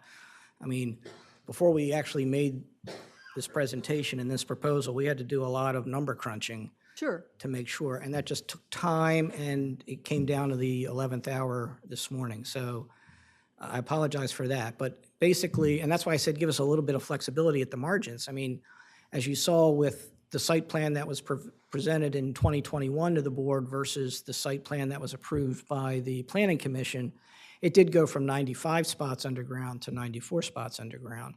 So until you actually start to do construction drawings, you know, site plans don't necessarily always perfectly line up, and that goes to your comment about could you lose another spot or two? I hope not, but we could. Also, a few moments ago, you made kind of a focus on the distance and how, this walkway between these places, but my reaction is, who cares if the people aren't walking over to their cars? You said the people aren't going to walk to their cars, it's only going to be a valet, so the only people who are carrying about 319 feet or whatever it is are the valets, right? So this is another question we had internally. We got Mr. Janis's, and the answer is we weren't going to have that slide or that drawing for you, except that Mr. Janis raised the issue of the pedestrian pathway in his letter, so we thought we needed something to respond to that. And that's why you have it. It's not quite as dire as his report indicated, but, you know, he did that report without talking to us. But I just wanted you to see, and Fred has talked about, and I think correctly, that even though there's no requirement we have to meet, that as a practical matter, this lot isn't that far from the hotel regardless. So that's why we're showing you that. But you're right. I mean, as an everyday practical matter, call the concierge. We'll bring your car around if you need it. And maybe you'll need it once a day, a couple days during the week. But I suspect if hotel guests are like me and my wife, once we check in, you know, we just want to go to the restaurants, we want to go hang out on the beach, and that's about it. This valet service you're envisioning, and I know everything's kind of speculative at this point, in a strong speculative. You're talking about a 24/7 valet service to this gated thing in Rehoboth Beach. You're going to have valet people 24/7 at a desk. Well, look, there's going to be staff at the hotel. As I said, you'll call the concierge, and if the concierge, if you're doing it at 3 in the morning and there's only 2 people on duty, one of those people on duty probably is going to have to make the run over to bring the car around, but that's what happens when you're working the night shift, right? Okay. And I want to confirm with Matt, the applicant is showing us this, has given us this drawing just now, and he's talked about the dotted corner line, the north dot there, and we don't have to worry about something called a principal entrance, the way the other code idea was, right? Because this is not the principal entrance of this hotel. The principal entrance of the hotel is going to be on Wilmington, for sure. I would agree, yes. So That's this not is the an access point, but to me, it's not a principal entrance. Do we have any need to worry about what is a principal entrance and what is an access point to points in town, or what? Is there anything that we need to think about from your perspective? I think more importantly is that alleyway that they're trying to utilize, if the intent is to send drivers over to that parking lot. If it's not, as we discussed, there might not be a need for that discussion. I mean, I would look at it this way, that if you're inclined to grant the relief from the on-site parking requirement, you're conditioning it upon the parameters of this off-site parking location. And the conditions, or that condition doesn't have to necessarily meet the restrictions that are applicable to non-hotels that Right. can have off-site parking. I understand that, but If you were of a mind to grant it, it would have to be a condition that lived on in perpetuity. I mean, they couldn't sell the property off, and so it would have to remain part of the plan. right. Another question for you. how will you secure long-term leases or agreements, or what's your plan to secure long-term leases or agreements with property owners, since your little path here through the woods shows a number of properties, it seems to me, that are not city-owned, which could be fine, but what kind of agreements can be created for a long-term for a hotel of this size to be able to make that kind of a pathway through town? The only place where we pass over private property, so far as I recall, is that one alleyway next to the old Carlton's Menswear. The rest of it, I mean, you're crossing Rehoboth, right? I mean, and so you're not crossing private property. I mean, Right. Baltimore's only one street off, and you're coming in the back of the, if you had to walk, there'll be a gate at the back.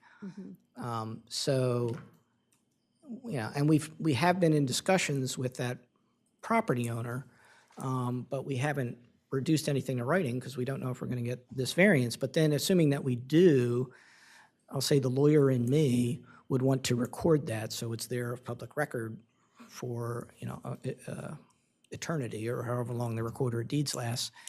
And obviously, where the off-site parking is and the Bellhaven is, I mean, it's under common ownership. And so, you won't be able to buy one without the other. And any buyer who's looking to buy the Bellhaven Hotel will, they'll figure out pretty quickly, oh, I need to also get that parking lot. It's included in the purchase price, isn't it? Not that we're going to sell. I mean, the Papa John's family's plan here is not to sell. They've owned it since 1938, and but they want to build, as I said at the beginning,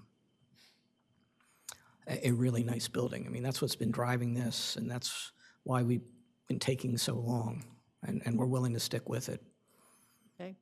My last question is one that I asked Matt very early on, and I said I would ask you because he wasn't sure. When were those lots purchased?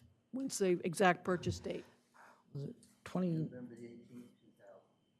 November 18, 2020, and that comes from the 2020. attorney who did the closing, so he's pretty reliable source. Okay.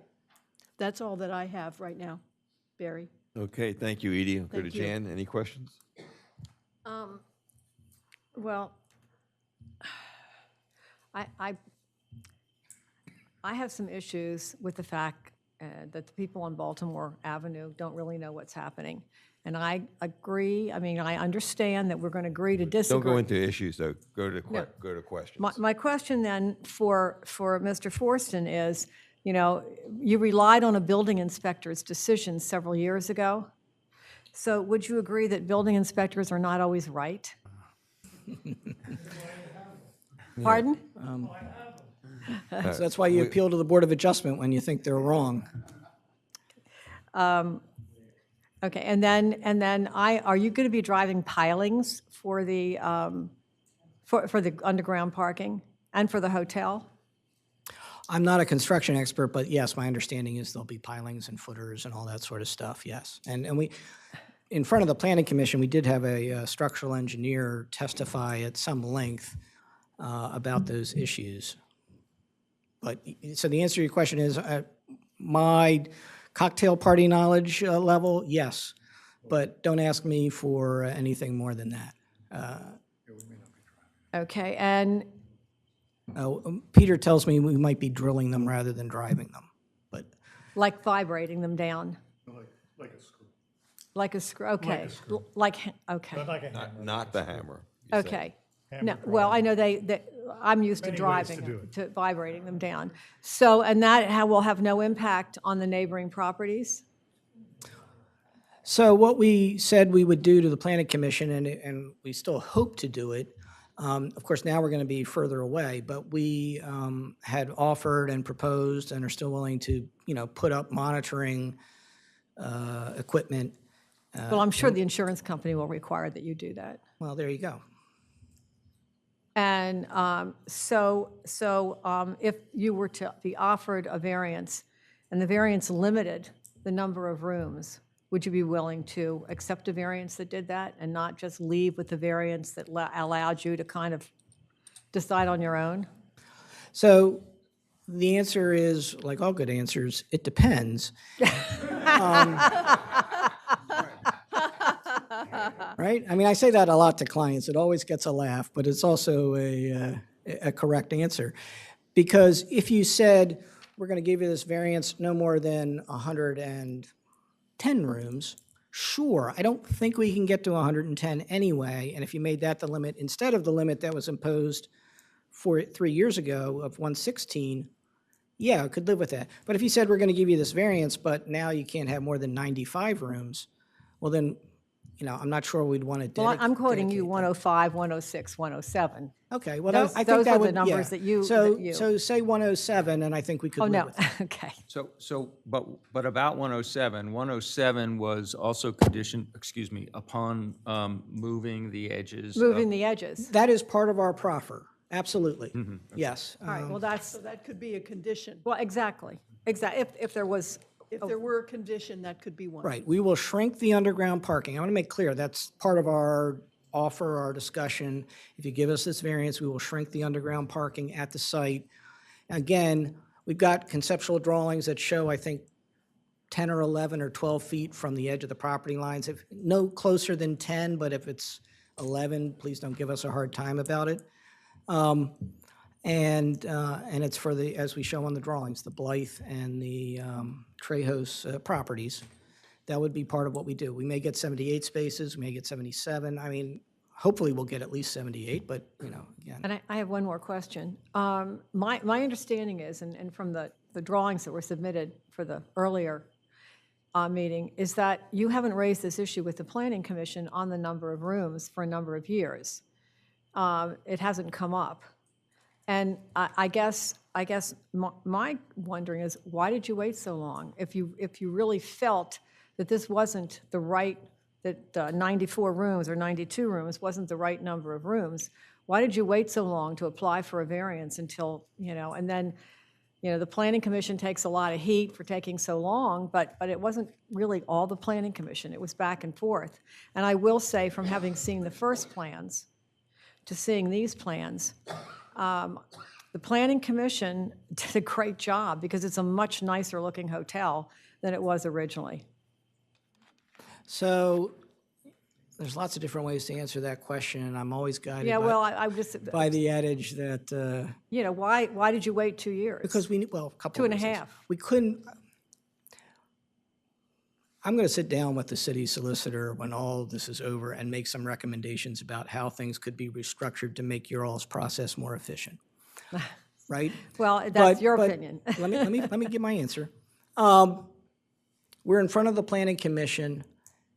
We can't be in a position where we're constantly being ping-ponged back and forth, right, between you, between them, or, you, them, as issues arise. And so the decision was made, and I think it was the right decision, to get a plan approved. And that's what we did. We got approved what we could get approved.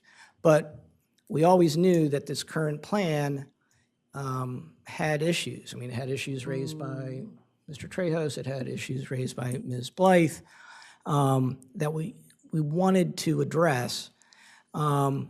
We always thought we should be entitled to use the off-site parking. We were obviously disappointed when we weren't. But we got a plan approved, and now we have something anyway. If we had come back to you for a variance and then gone back to the Planning Commission, and they might have said, oh, you need something else, and then we'd have to come back to you and back and forth and back and forth. The way the process ended up, as you saw with their decision, they issued a decision finally, and they said, go back to the board and resolve these issues, and they were all kind of one list. And so we added this off-site parking to the list. That was our addition. But we do think that this actually makes for an even better project, or we wouldn't be here proposing it. It's just the way your all system works. Other jurisdictions do things in very different ways. There's 57 municipalities or 59 municipalities in Delaware, and there's 3 counties, and there's 60 different ways of doing things. So that's the best answer I can give. I do have some recommendations on efficiency that I'm going to do it in good faith and not to, complain, but I do think that there are ways to improve things. Bill? Just picking up on that last point, Ms. Forson, I know that you're not a structural engineer, but talk us through the thinking on the additional 10 feet. Obviously, we've seen Dr. Trejos's presentations on YouTube. I've never been on YouTube, I don't think, and Dr. Trejos seems to be on YouTube, which is great. But to me, the major improvement of this is the combination of not having street-level parking on the boardwalk, but a smaller, hopefully less risky garage. So can you, I know you're not an engineer, but what is the thinking that the additional 10 or 11 feet does in terms of the issues that Dr. Trejos has raised and the concerns that otherwise have been raised about having underground parking that close to the water's edge? I'm going to let somebody with a little more knowledge. We did not bring our structural engineer. I mean, we have a plan approved that goes to the very edge of, as we've talked about. But I'm going to let Peter answer because he knows the difference between pile driving and screws. And so, Peter, it's all yours. On the adjacent properties, they have foundations at their property line. And there's a thing called a zone of influence. And so if you imagine the foundation is here, the zone of influence goes off at a 45-degree angle. It goes off at both sides, but on our side, it goes off at a 45-degree angle. That 45-degree angle is something you want to not disturb. And so by holding the building back 10 feet, we're able to get beyond that zone of influence for the base of our foundation. Okay, that actually makes sense for all of us with law degrees and political science degrees. That's helpful. That's why we bring him along to these things. Plus, he's a good architect. That was my major question. I do understand that the concern on the traffic that Mark raised, and I don't know what your thinking is in terms of the impact of having, the additional 27 or 29, traffic on Baltimore, whether you can, address, any, in terms of whether you've done any sort of traffic study on that in terms of what the impact would be. So, and again, it could be because I'm jaded, it could be because I've been doing this for so long, but I would respectfully suggest that if it was 30 trips a day, spread out over a 12-hour period, you're talking about 2.5 trips an hour, or one trip every 20 minutes, 25 minutes. I mean, it's just really de minimis here, these numbers. There's no jurisdiction in Delaware where if that was your anticipated traffic flow, they'd ask you to do any sort of study. Particularly, at least from my perspective, it's not as if the 27 hotel guests whose cars are parked on this site, which only will happen when the hotel is full, so it's only going to happen during kind of the summer months, right, the peak season. But I do not believe that those guests every day will demand their car and want to go out driving somewhere. As I say, when my wife and my experience is we come to Rehoboth, we park our car. If it's raining, we might drive out to the outlets, but otherwise we're perfectly content to be on the beach and walk to the restaurant. So it's just, I just don't see those numbers having any sort of meaningful impact. Plus, it's already a parking lot, and there are cars parked there anyway, or parking there anyway. So it's not as if we're really changing anything, in my view. Okay, thank you. I don't have any other questions. Okay, When you're done, I have two Okay, other very I- quick things I wanted to tell you that. let's go do your quick things because I have a list. Okay, I don't have a list. Mr. Forson, did you disappear? He's there. He's had enough, I guess. I like your quick comment about two things first. I'm going to your letter that was received by the city on August 26th. Yes. Appeal pursuant, blah, blah, blah. On page 6 of your letter, you're talking about the off-site parking And in the second paragraph, you say, however, during the preliminary site plan review process, members of the Planning Commission expressed the view that, in fact, off-site parking was not available for hotels. Arguably, this is correct. That's your statement, sir. What's your comment about that? I stand by what I wrote. I mean, Okay. I mean, I could come up with a convoluted argument as to why off-site parking should be permitted for hotels. I don't think we typically think of hotel rooms. We think of hotels as commercial uses. And obviously, it's a trap that Mr. Molina, the previous building inspector, fell into because he didn't catch it. But when you go back through the city files, you'll find that there were variances granted in the past for off-site parking. So as Fred said, I mean, we don't need to go and argue about this. We think our plan makes sense, and hopefully you agree. And so just please give us the variance, and then maybe, again, the city might want to take a look at revising some of its off-site parking requirements. I mean, we're not proposing, although I think somebody said, to have a big parking lot out behind the outlet somewhere on Route 1. First of all, it would take too long for the cars to come in, but it is close by. But why hotels fall in, I don't think it was necessarily intended when it was created, but they fall into this trap. I mean, other commercial uses, offices and things can have off-site parking, provided it meets the parameters. So why hotels didn't fall into that, I can't tell you. Okay, and my other one is, at the last meeting on the 28th, our Board of Adjustment meeting, Mark, my compatriot here, and I listened to the recording again to find this because I thought I remembered it. At Mark 20 minutes, 14 seconds, Mark said, he was speaking to you because you had just started or you'd given part of your presentation. Mark said, I just have one question. Am I correct that if you are granted this variance or clarification, that it will not affect the density of the hotel, that it will still remain at the same 92 rooms? And you said at 2023, a few seconds later, correct. Well, if I said correct and I misspoke, I probably heard the word density. But he said 92 rooms. I'm telling you, I misspoke, and when he said density, my mind probably, I made a mistake. I didn't listen to the whole question, which is a mistake sometimes lawyers make. Knowing Mark and how he was thinking, understanding, or thought I did, that's exactly what he was asking you. I apologize, and so I apologize to you, sir, if I blew my answer. Okay. But the whole reason that we're doing this is because we I think, need more rooms.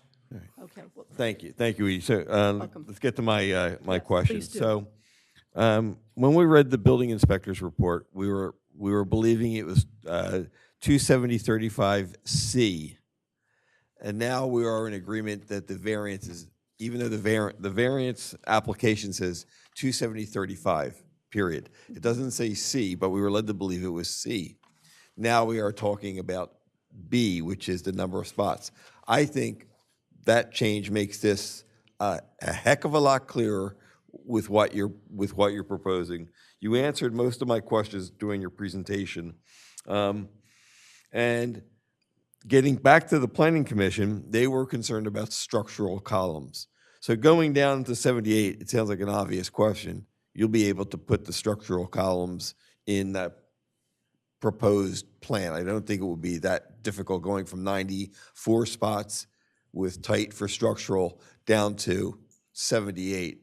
You got more room. I mean, it's kind of a generic, obvious question.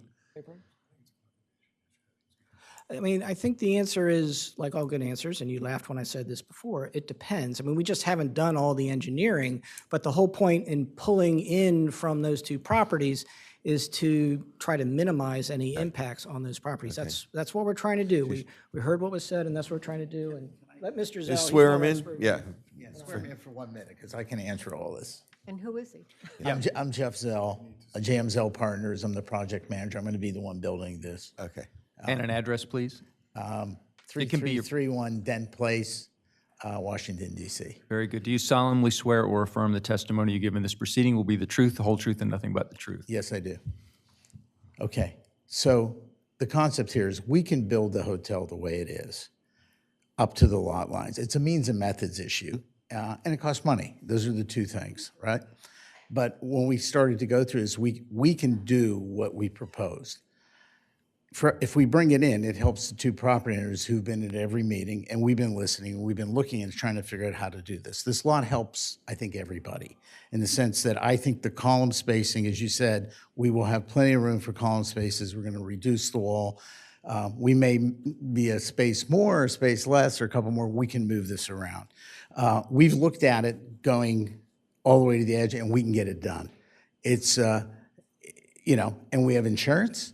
We build these. This is almost a $100 million project. So everybody involved, including the banks, lenders, the city, we're going to comply to every regulation, local, state, federal. So, and we have structural engineers that are the best there are in the country that are on this project. So would it be less risky to move it in? Yes. There's no question. Can I give you how much? No. But you're right. The column spacing, the ease of movement under, it just gives a little more flexibility to make this work better. And so me building it, I'd rather have less spaces, move it in, and use this lot, because I think at the end of the day, it'll work a lot better for all of us. Okay, thank you. And going back to the exceptional practical difficulty, you stated that it was because the previous building inspector gave you, hey, you know, incorrect information. You went off and purchased a property that was probably very expensive, and I just want to make We sure. overpaid because we wanted it for this project. Okay, so that's your exceptional practical Well, difficulty. that's part of it. I mean, Okay. Yeah, because remember when the variance was granted, and I know some of the members weren't on the board at the time, but in order to avoid surface parking at all costs, right? We wanted to keep the retail at the ground level. That's very important to Mr. Papajohn. So to justify the cost of the underground parking that we are going to have, we needed the increase in the FAR. You know, now if we're going to pull in, then of course we need a place to put those cars, the spots we're losing. And also, as you said, I mean, we did buy this lot at a premium. So both those things we think justify what's going on here. The effect on the property owner, if we're not granted this variance, is we have a 92-room hotel. The effect of granting this variance is we can shrink the underground parking better for the neighbors. So that's a good effect on them. We get more rooms. That's a good effect on our cash flow and our cost justification for the whole project. Thank you. And it's funny, my last two questions, which we don't have to answer or ask now, were related to, would you consider as a condition moving the spaces in from Dr. Trejos's and Allison Blythe's properties to minimize the damage, since of all the research Dr. Trejos has done? So we're going to do that. I will say, and Mr. Zell just said as well, I mean, we had some really top-notch structural engineers. It can be done. It can be done safely. It's done all the time in large cities. So we have every confidence that we could do it under the current site plan. But to address concerns and all, I mean, we think this makes sense. It doesn't give us the full 116 rooms that we would like, but we're willing to make that sacrifice in order to be, I'll say, a better neighbor. Okay, thank you. That was all of my questions. Anyone else? I'm good. Just a real quick follow-up to that one. If the board were inclined to grant this variance, as you've restated your request or proffered, how would that condition be phrased, or most appropriately be phrased by the board in making the motion? So And what I'm referring to is the 10-foot buffer, not the whole, not the entire motion, just the restriction, you know, I don't know what we're talking about here. We might talk about it above ground as a buffer. We might talk about it as 10 feet or 11 feet. I've heard different things. There's a depiction. yeah, so here's what do I we would say. incorporate First, the my depiction? first choice would be you make a motion that whatever Forston wants he gets, but obviously that's a joke. I think on this particular issue that the exterior walls of the underground parking should be no closer than 10 feet to the Trejos and Blythe property lines. Very good. Well, didn't he say 10 to 12 feet was? Well, we're showing 12. I just want to have, I mean, and it may very well be 12, it might even be more. But if we find some reason that we might need to be as close as 10, I just want to make sure we've got a little flexibility and don't have to come back for another whole hearing on a foot. Well, I was just going to ask Mr. Zell, didn't you call it the zone of influence? Zone, oh, There is no zone. That was Peter, but there is. Oh, Peter, I'm sorry. There is no zone of influence. That's a different, he's looking at this differently. We can structure. I don't want to get you to. No, I mean, seriously, we can do this in a lot of different means. And what Peter was, he was trying to give you how and why he was thinking about moving it back around 10 feet. My reality to this is, if you give me any footage off of that, it's good, okay? 10 feet's a lot. I'm just telling you, we don't need 10 feet, but we'll give you 10 feet back to make, to me, that's well beyond the pale here. That's a lot. That's a typical setback in Sussex for side lots, candidly, is 10 feet. It's in the codes for Sussex But this County. is underground. Understand. It's With even pilings. now. You got to be careful about how we do this. We're going to use Helix screws. Look, this thing is not like a house. Okay, it's a commercial building. All the support levels, all the equipment, everything that we use is state of the art. Okay, and we know this is this is an important project to you. We know there's water there. We know what the soil conditions are. We're not going in saying, oh, this is easy. It's not easy. Okay, but I could do it the way it is all the way up. Now, am I not going to sleep a few nights? Sure. I always, when I get in a hole, I don't care where it is in the country, and Scott's with me, who's my other project manager, we worry every night until that gets done. You give me 10 feet, to us, that's like landing on an aircraft carrier. I can make that happen without a lot of work. The closer you get me to the edge, the more I have concern. And we listen to Trios, and could I do it? Yes. Were we sure I can deliver it? Yeah. It's just, it makes it a lot easier to get done. That's where we are. So the noise level and going down, we're only going down one level. Candidly, 2/3 of this level is already excavated with the basement that's currently there. This is not a big deal, okay? Giving up those spaces is a big deal, and we need help across the way to provide for those spaces. That's really what we're asking for. And I think everybody wins, and hopefully the cars that we park in valet, by the way, when we do valet park, because we're also going to be overseeing running the hotel, we ask people if they're going to be using their cars. The typical people that we put over there are the ones that say, no, we got our kids here, we're just going to walk all week. We put those cars over there. The guys that are going to be coming and going for 2 nights, we know they're going to get their car the next day. We put it in the building. So there's some, you got to understand with technology and how we book things, how we go about everything. This is a real hotel in the sense for the city. This is not a small one. It's not too large. It's kind of in the middle. And it's less than what we want to do. And that's why we're struggling, because we need help to make the numbers work, because it's getting smaller and smaller relative to what we're building. So, but I think it's a wise decision for everybody for just getting it done the right way. That's all. Thank you Thank very you. much. I appreciate it. Okay, anything else from the board before we Take a break for a second. you do a break and then we'll go into public? Okay, let's do that. you. It is almost 10 after. Can we do it, come back at 1/4 after? All right, we'll take a little break. You know, I just had to. You made a good point.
Maybe third parties, maybe there's. Let's continue with the meeting, please.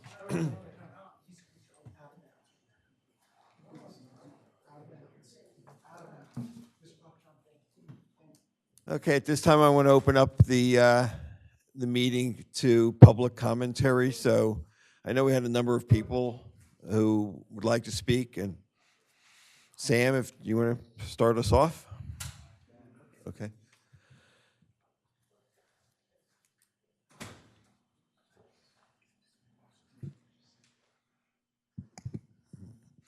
Oh, I'm sorry. Name and address, Mr. Cooper.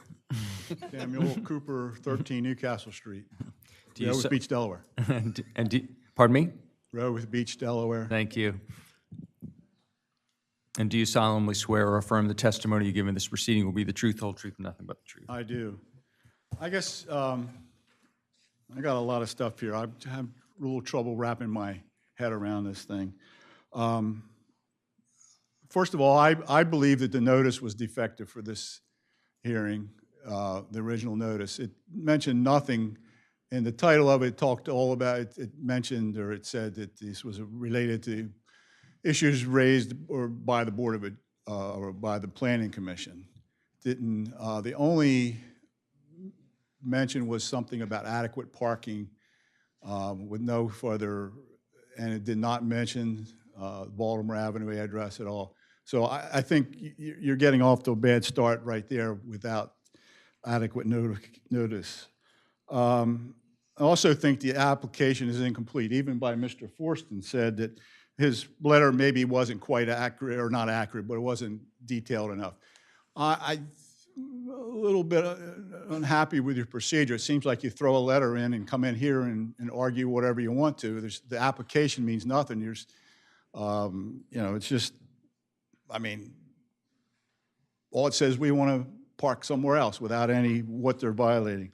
I'm also disappointed in the decision that apparently the city solicitor or the board's attorneys made, that once you get the variance, you just throw the rest of the code book out, basically. You know, the Planning Commission or the Board of Adjustment said you can have off-street parking, so, or off-site parking, so you just do it, whatever it takes.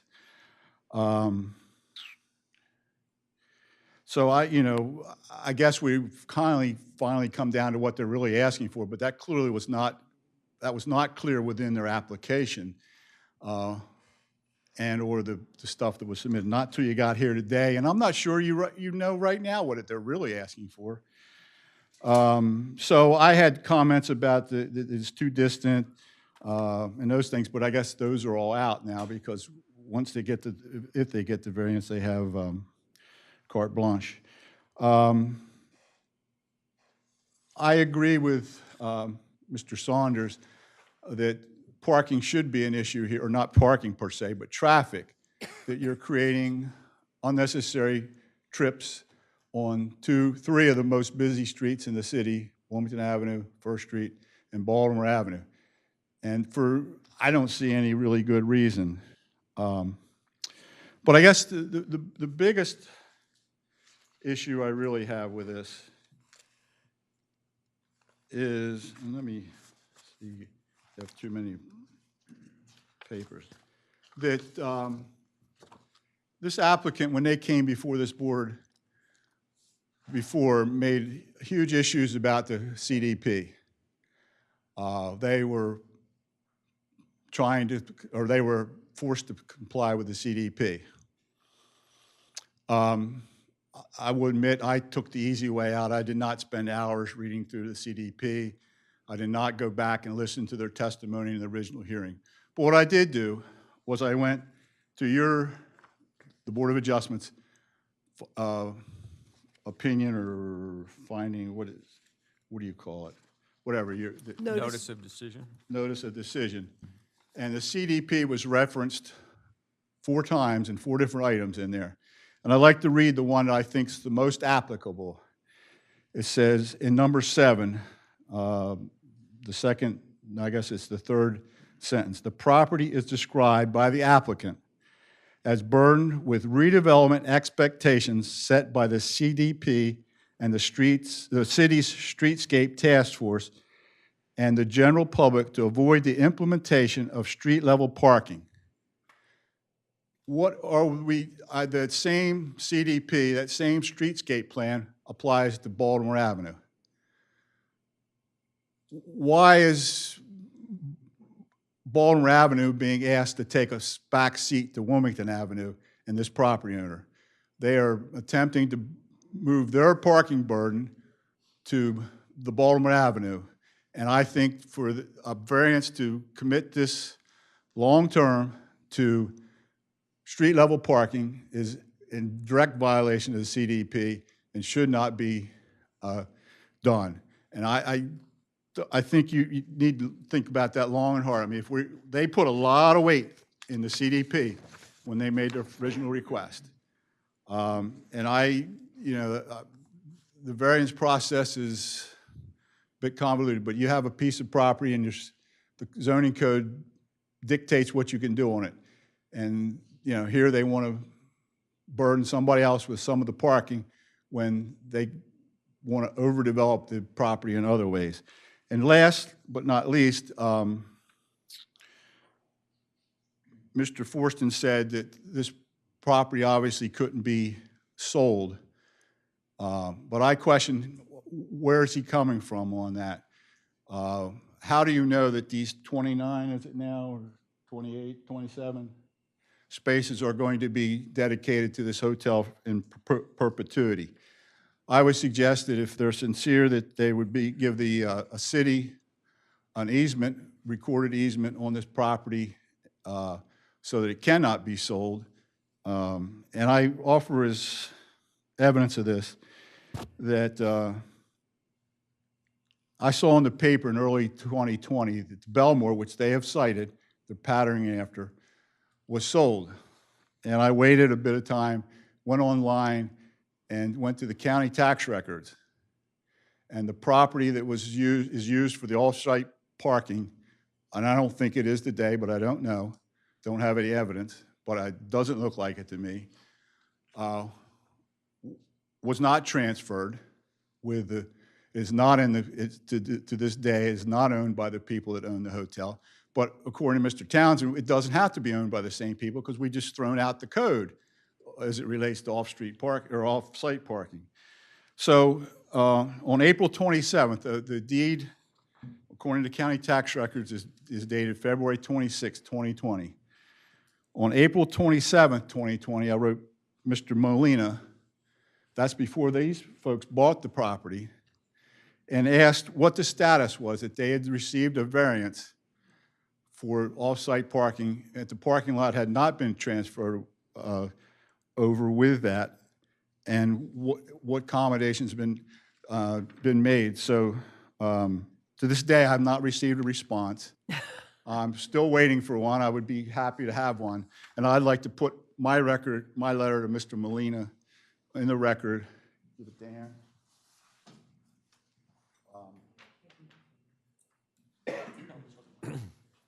So I think, if for no other reason, you should reject this based on it flies in the face of the CDP. Thank you.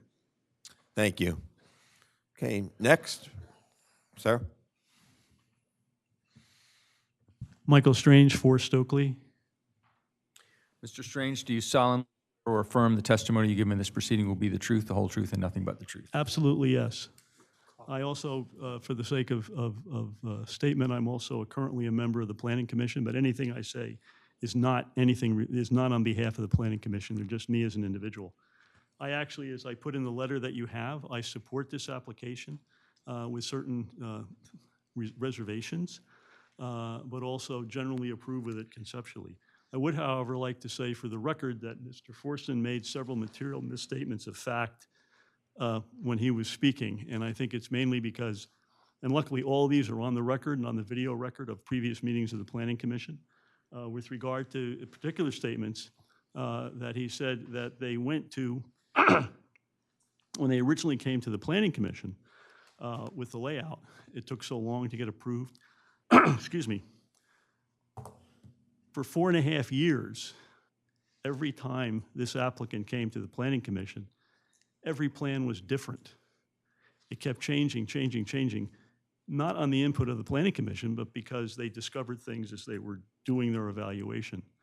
The first stable plan we saw was in April of 2023, and that had off-site parking, which had been, that they're referring to, which was approved by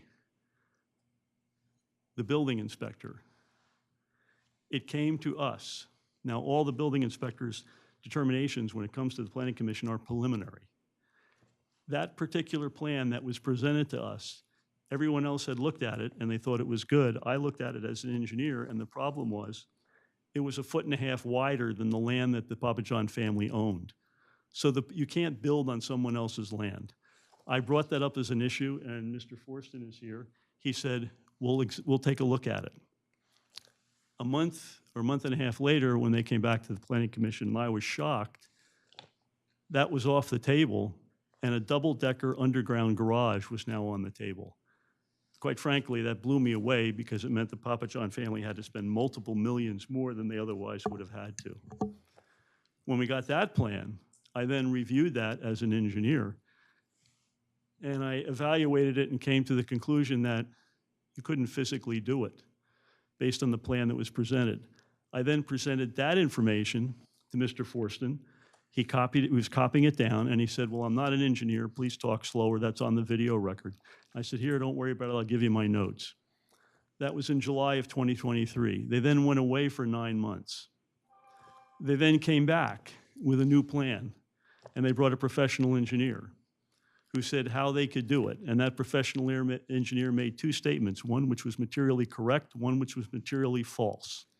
The correct statement was, if you build this building the way it's currently designed, the 2 adjacent property owners' buildings will collapse.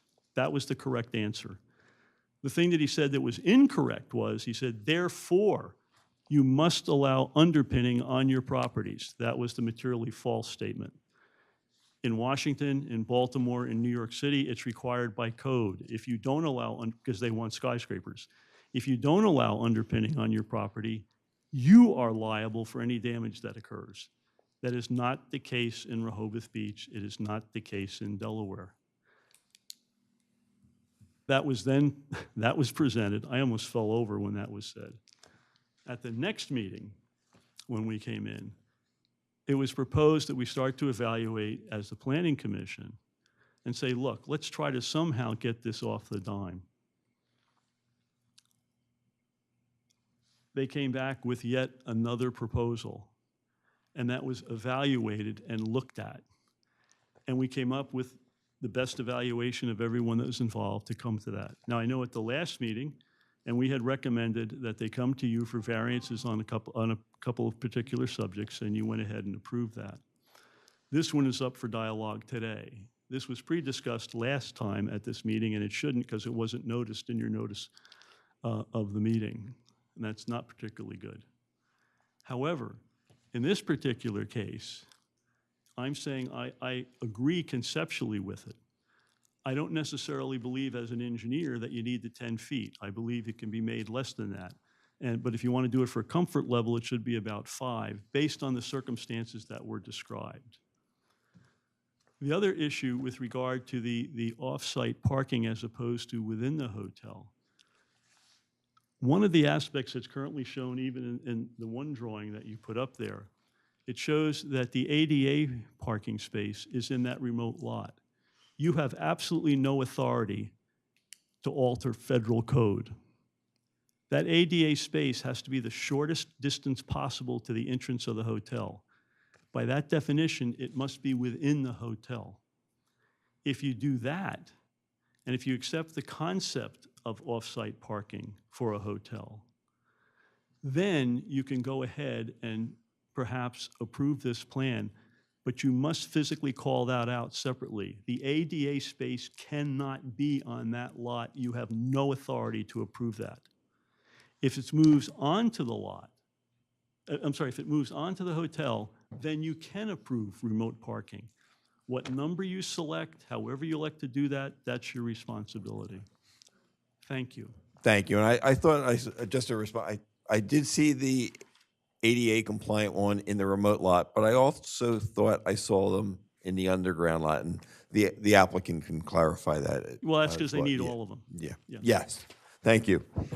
Mr. Chairman, because I was attacked personally, can I just briefly respond now before we go on to other speakers? I appreciate that. There's two sides to every story, and with all due respect to Mr. Strange, and his version of history as to the process in front of the Planning Commission, I don't think any of that is relevant here today. The only issue in front of you is the variance itself. I mean, I could ask Mr. Strange, why did he wait until June of 2024 to give us a list of 30 questions when he'd had the plan for months in front of him?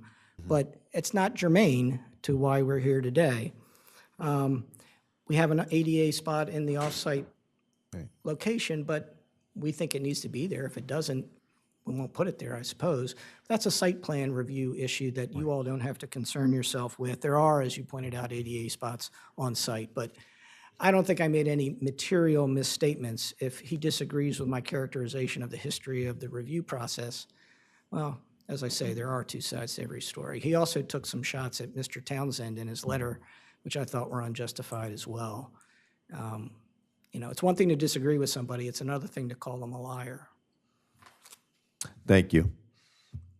Anyone else?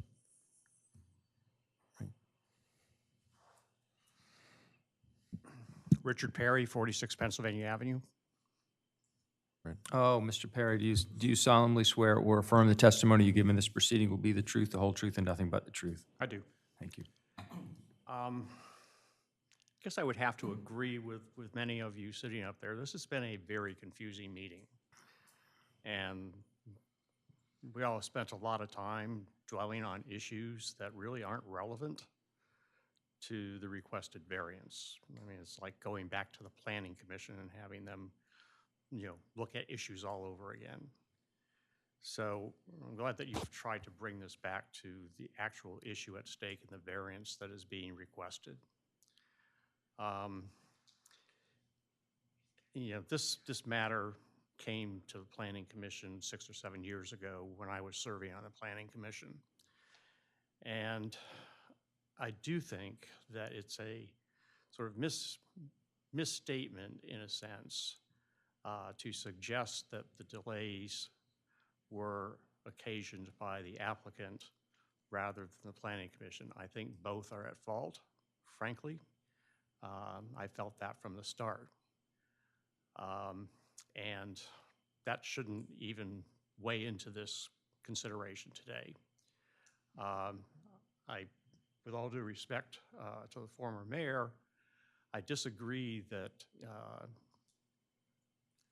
the applicant's not complying with and taking into account the CDP. It's our code that needs to be fixed, and I've said this before. They came before us at the Planning Commission with a totally code-compliant building that not a single person on the Planning Commission was going to support. And I said, we're not even talking about this, you can go home. It had surface parking on the boardwalk. It was totally code compliant. So our code's the problem. I'm glad that you have rectified a lot of those things in the prior hearing, and hopefully you will today again. This is actually, the discussion about traffic and all seems meaningless to me. That lot on Baltimore Avenue is a parking lot already, and it has been used for many years as a parking lot, with people parking there to go into Carlton's and parking and leaving and parking and leaving. If anything, you're probably going to be faced with cars parked there for days at a time, rather than customers going into a store, coming and going. So I don't think we are worsening the traffic problems that we have here in this city by granting this variance.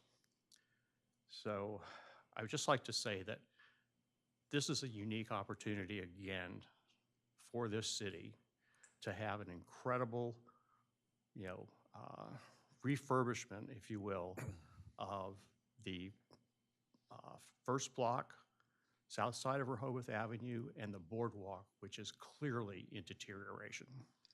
So I hope you grant the variance requested. Thank you. Thank you. Anyone else?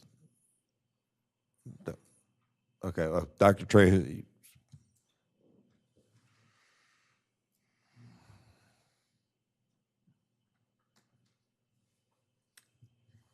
Is Mr. Falat the technical expert for everybody? Thank you. Oh.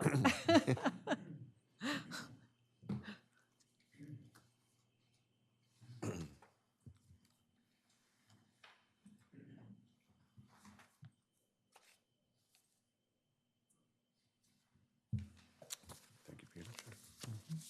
I'll get this one on time.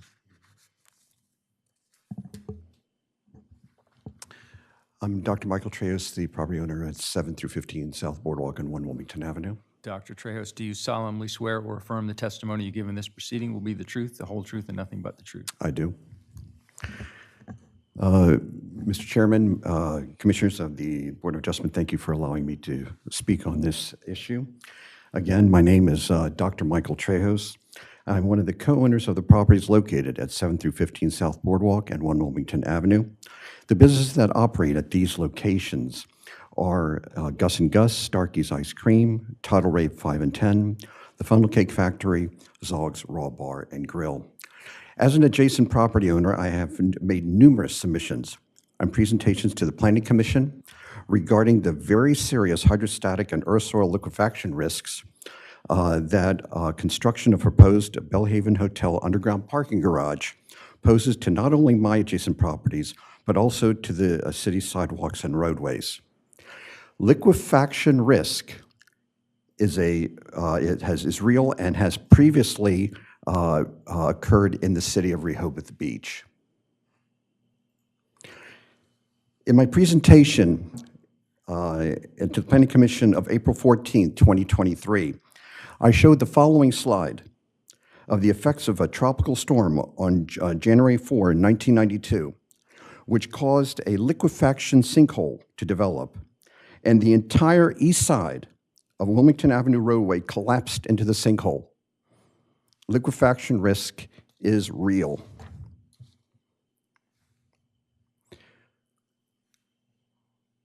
Now on display is going to be the Wilmington-Baltimore Core Avenue drilling data from the Hill Carnes Geotechnical Report of April 1, 2022, which is part of the public record. The applicant seeks to build an underground parking garage 12 feet beneath the surface, yet the applicant's own geotechnical engineering study report showed that the water table at the proposed Bellhaven Hotel site is as close as 8 feet beneath the surface. Constructing an underground parking garage 4 feet below the water table will create extreme hydrostatic pressure and liquefaction risks to the earth soils beneath the adjacent properties and the city sidewalks, roadways, and resulting in potential collapse. This concern for collapse was affirmed by the Bellhaven's engineer of record, who at the April 12, 2024 meeting, Planning Commission meeting, stated that the sandy earth soils beneath the adjacent properties will be significantly affected by the underground parking garage, and the underpinning would be required to ensure that the properties do not sink or collapse. Now, I'm going to also take a moment here because I think we have just even moments ago, been told about new designs with regard to the parking garage. I wish to make the following comments with reference to that. Whether or not I have a 10-foot setback or the property is built right against my property line, the garage is still going to be built as much as 4 feet below the water table. Whether, again, it is they're building, the wall is 10 feet back from my property line or right up against it, the hydrostatic pressure problems still continue to exist east of that wall of where my properties are located. Now, Mr. Falat made a comment about how they're going to do the zone of influence And again, there's debate about whether that was a proper statement or not, but since it was raised, I need to make this important point. Zone of influence excavation is fine and is valid, especially when you're dealing with very dense earth soils, clay, very, very dense soil that you would see in the cities. However, the industry has noted that there's two major issues that can affect the zone of influence in excavation. One, soil type, weight, and strength. We in Rehoboth Beach have sandy soils. We do not have the dense earth soils that are in the city, and this is a major problem. Two, and most important, going below the groundwater table. So all of this discussion about whether or not they're going to be 10 feet away from my wall or right up against my wall, I still have to pose the hydrostatic or liquefaction risks that still exist. Now displayed is the Baltimore Avenue core drilling data of the Hills Carnes geotechnical report.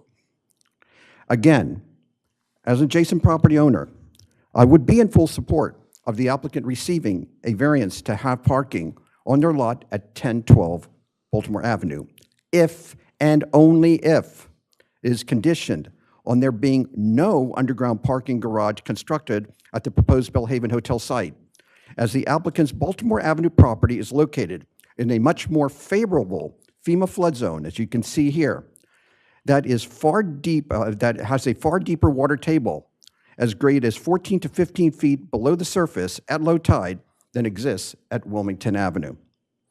However, if the applicant is seeking a variance for parking at their Baltimore Avenue property, while still intending to construct an underground parking garage beneath the Bellhaven Hotel, in order to increase the number of hotel rooms as a result of obtaining more parking spaces, then this variance request should be denied. Simply put, the variance request should not be granted if the exceptional practical difficulty being faced by the applicant in their inability to maximize financial profit and the Bellhaven Hotel without additional parking capacity on Baltimore Avenue. Now, again, discussion was made with regard to that, and the issue of Baja Bob's recent Board of Adjustment ruling was brought into play.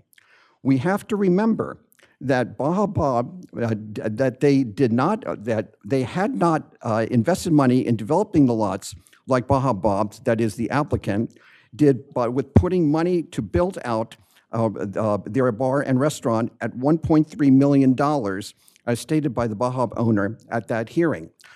This property that they have has not been built upon. It could easily be resold at even greater value than it was purchased for.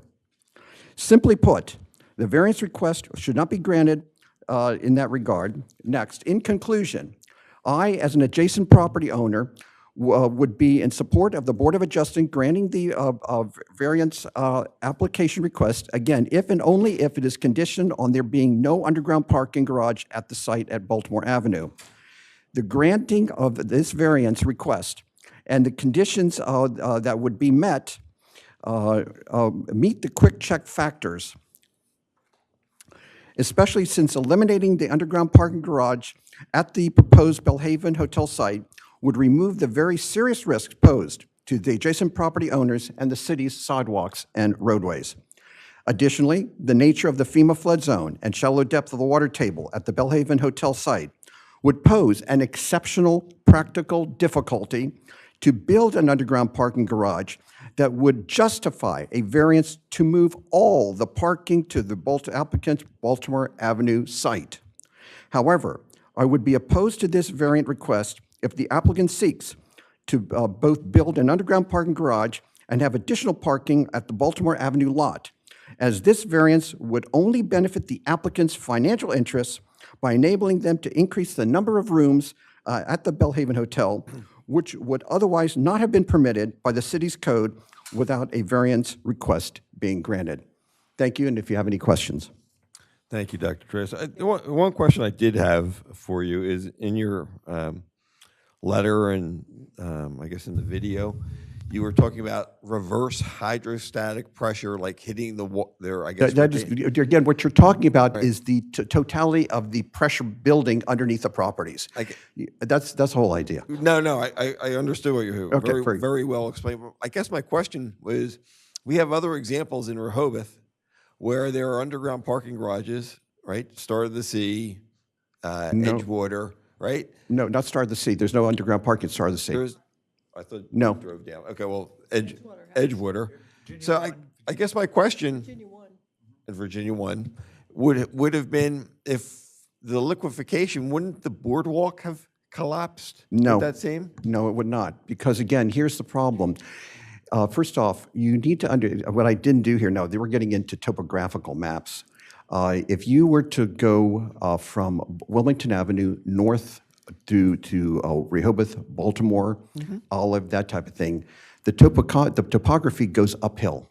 The topography goes uphill and is exemplified by the Wilmington Avenue site. The Wilmington Avenue core drills, as I just had shown you a moment ago, at low tide are 14 to 15 feet down, the water table is. Yet, and that's tidal influenced, and at high tide, it's at 12.75. However, the Wilmington Avenue water table is at as close as 8 feet at multiple core drills. And it is not tidal influence pursuing to the Carnes Hills report. And as a result of that, we are much more at risk of hydrostatic pressure problems than that they would be at Wilmington Avenue or even further up on Olive Avenue or wherever it happens to be.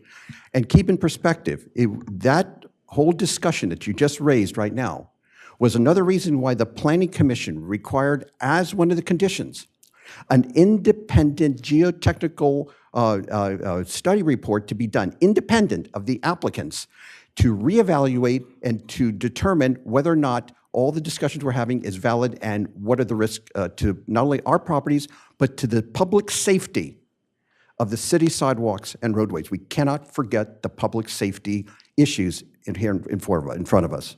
Thank you. Dr. Davis, that report has not been done yet?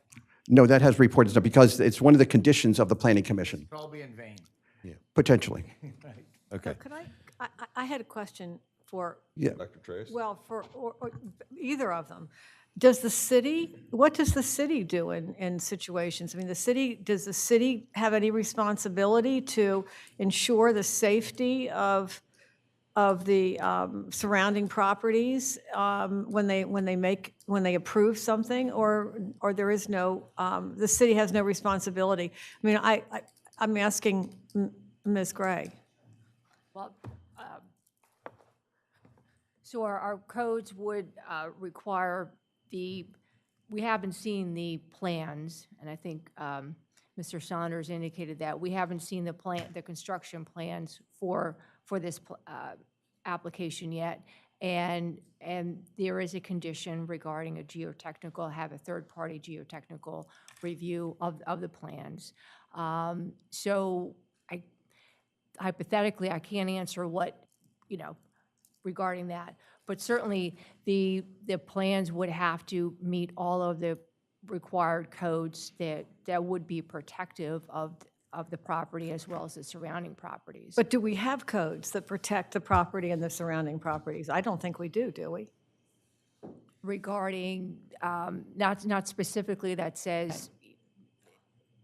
Okay, thank you. I mean, I just, not the same one, but I've seen code that says, you cannot regrade your property Well, but residentially. that's federal. And you can't, yeah. That's federal. And I mean, the state of Delaware, and if you're going to do it for more than 5,000 square feet, including the city of Rehoboth, you have to call on the Sussex My point is that Conservation, it does. which the city doesn't do.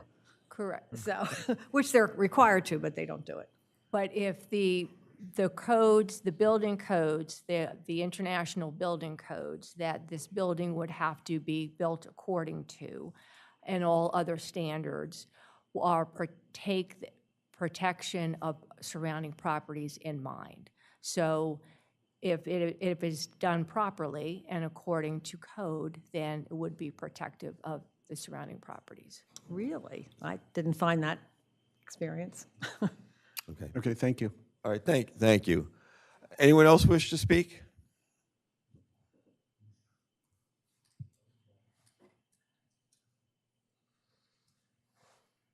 Good afternoon, I'm Alison Blythe. I own the property at 24 Rehoboth Avenue. Ms. Blythe, do you solemnly swear or affirm the testimony you give in this proceeding will be the truth, the whole truth, and nothing but the truth? I do. Please proceed. So I'm the other adjacent property owner. I own Go Fish Restaurant and the building that runs actually adjacent to east of the, west of the project. So just to put it in perspective, my building is 16 feet wide and 85 feet long, and then I have 15 feet at the end of that building. So I'm kind of a long, skinny building.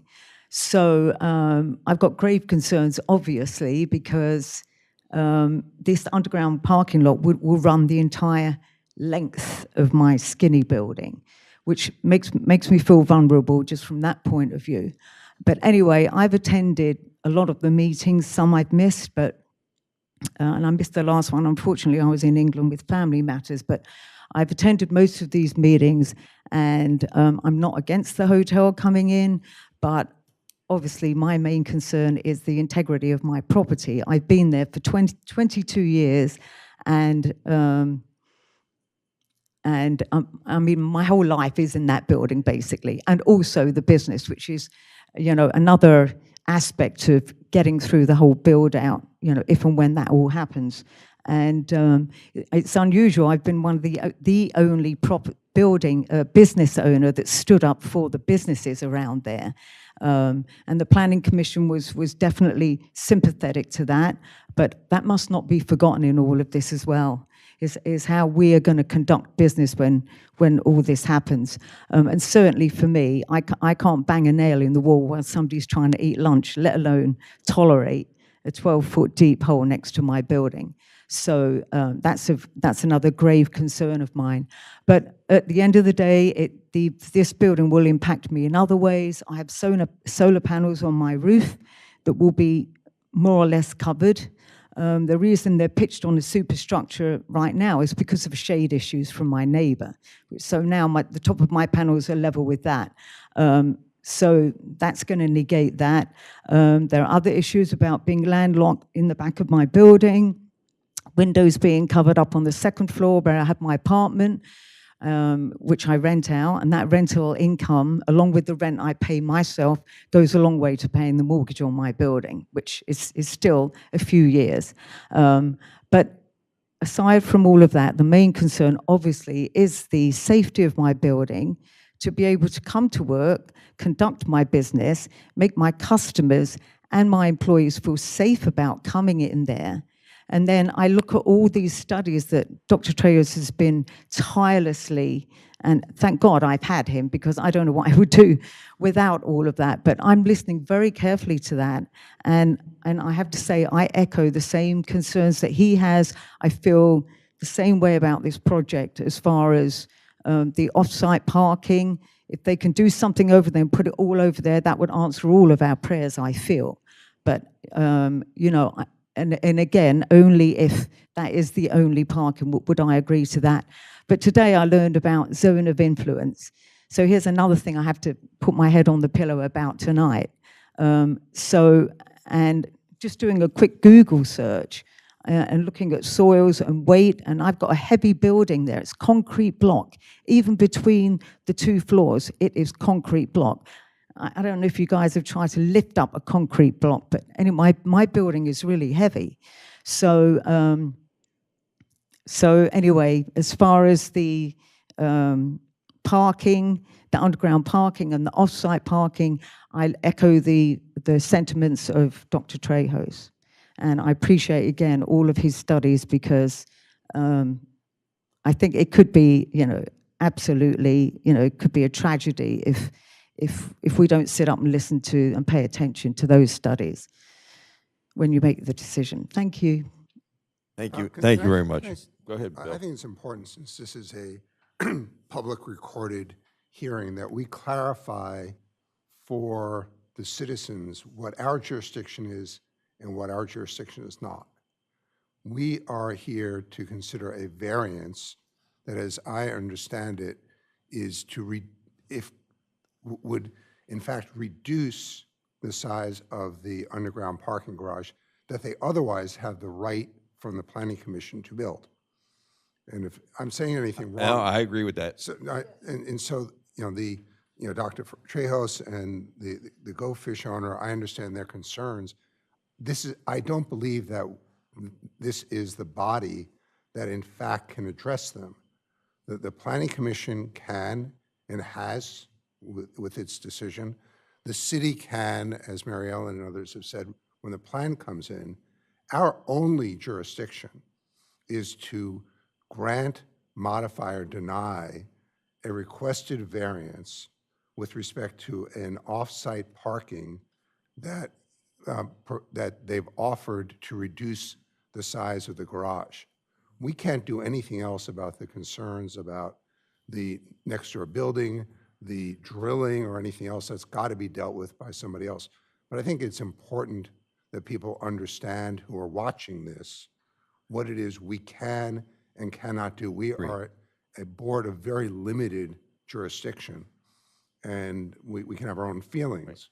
But there are a lot of things that have been raised here today that I think are just beyond our ability to deal with. I agree. I agree with Mr. Cooper that we came in here a little bit confused. I mean, the building inspector report was, about one aspect of the particular zoning code, and we learned through the conversation here today it was not C, but actually B. And then we heard a change in our plans here that would reduce the size of what we had been given to review. So, we came into this a little pretty loosey-goosey. Yeah, but I also want to make it clear for anybody. And I agree exactly with what you're saying. Listening or attending, saying, why don't they do something?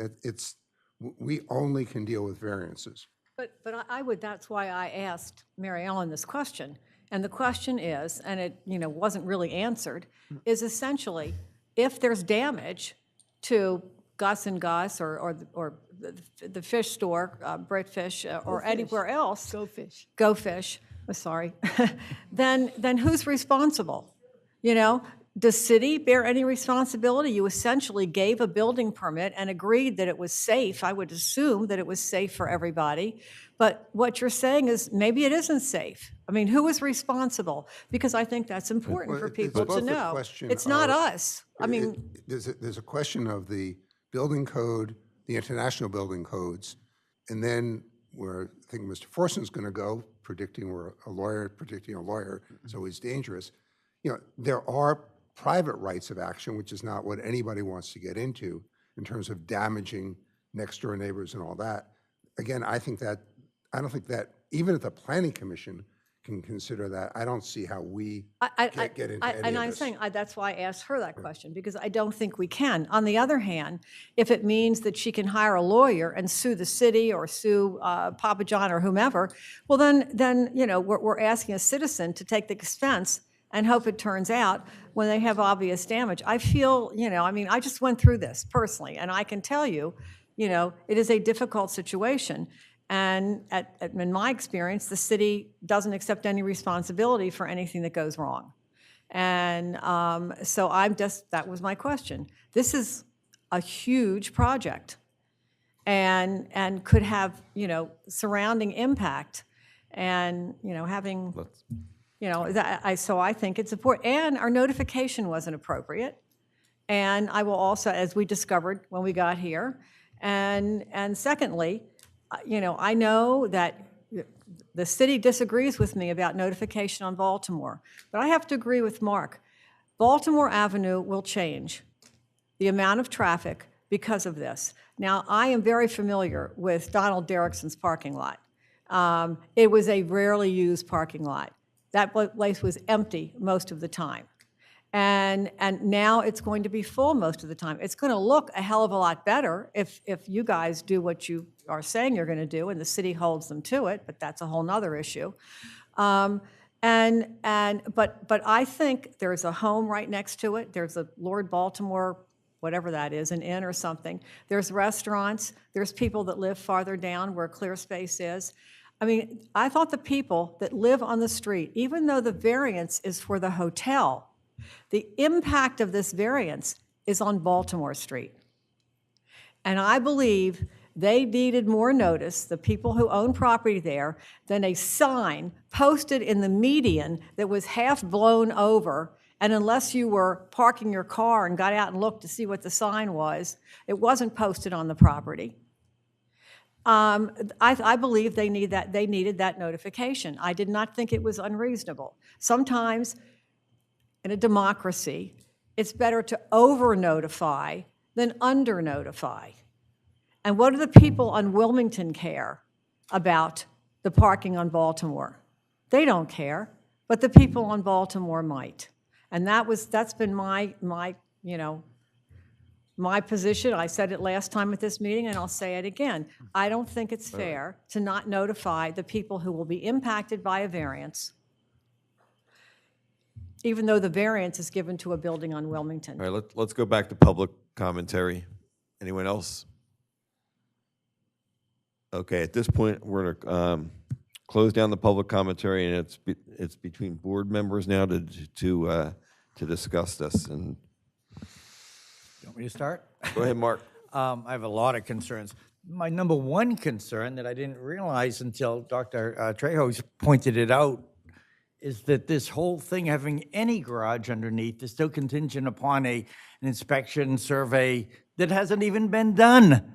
So you may want the entire garage, the entire parking to be put over on Baltimore Street. That's just not correct. Well, And that's I the- didn't get a chance to then respond to the please- comments. Please respond, because Yes, no, it's important. right. We have site plan approval for the project, as you've seen. It includes a parking garage that goes line to line, property line to property line, 94 underground spots. The conditions that were put on the plan, or the approval by the Planning Commission, included that we had to comply with all federal laws. Well, we had to do that anyway, so fine. We have to comply with all state laws. Well, we're going to do that. We have to do that anyway. That's fine. We have to apply with all the applicable building codes. We have to do that anyway. That's fine. With respect to the construction plans for the underground garage, one of the conditions was that the city retain, this was the Planning Commission, I question whether they have this authority or not, but they conditioned it on the city hiring an independent structural engineer to review the construction drawings. There's no study that we're waiting for or that has to be done.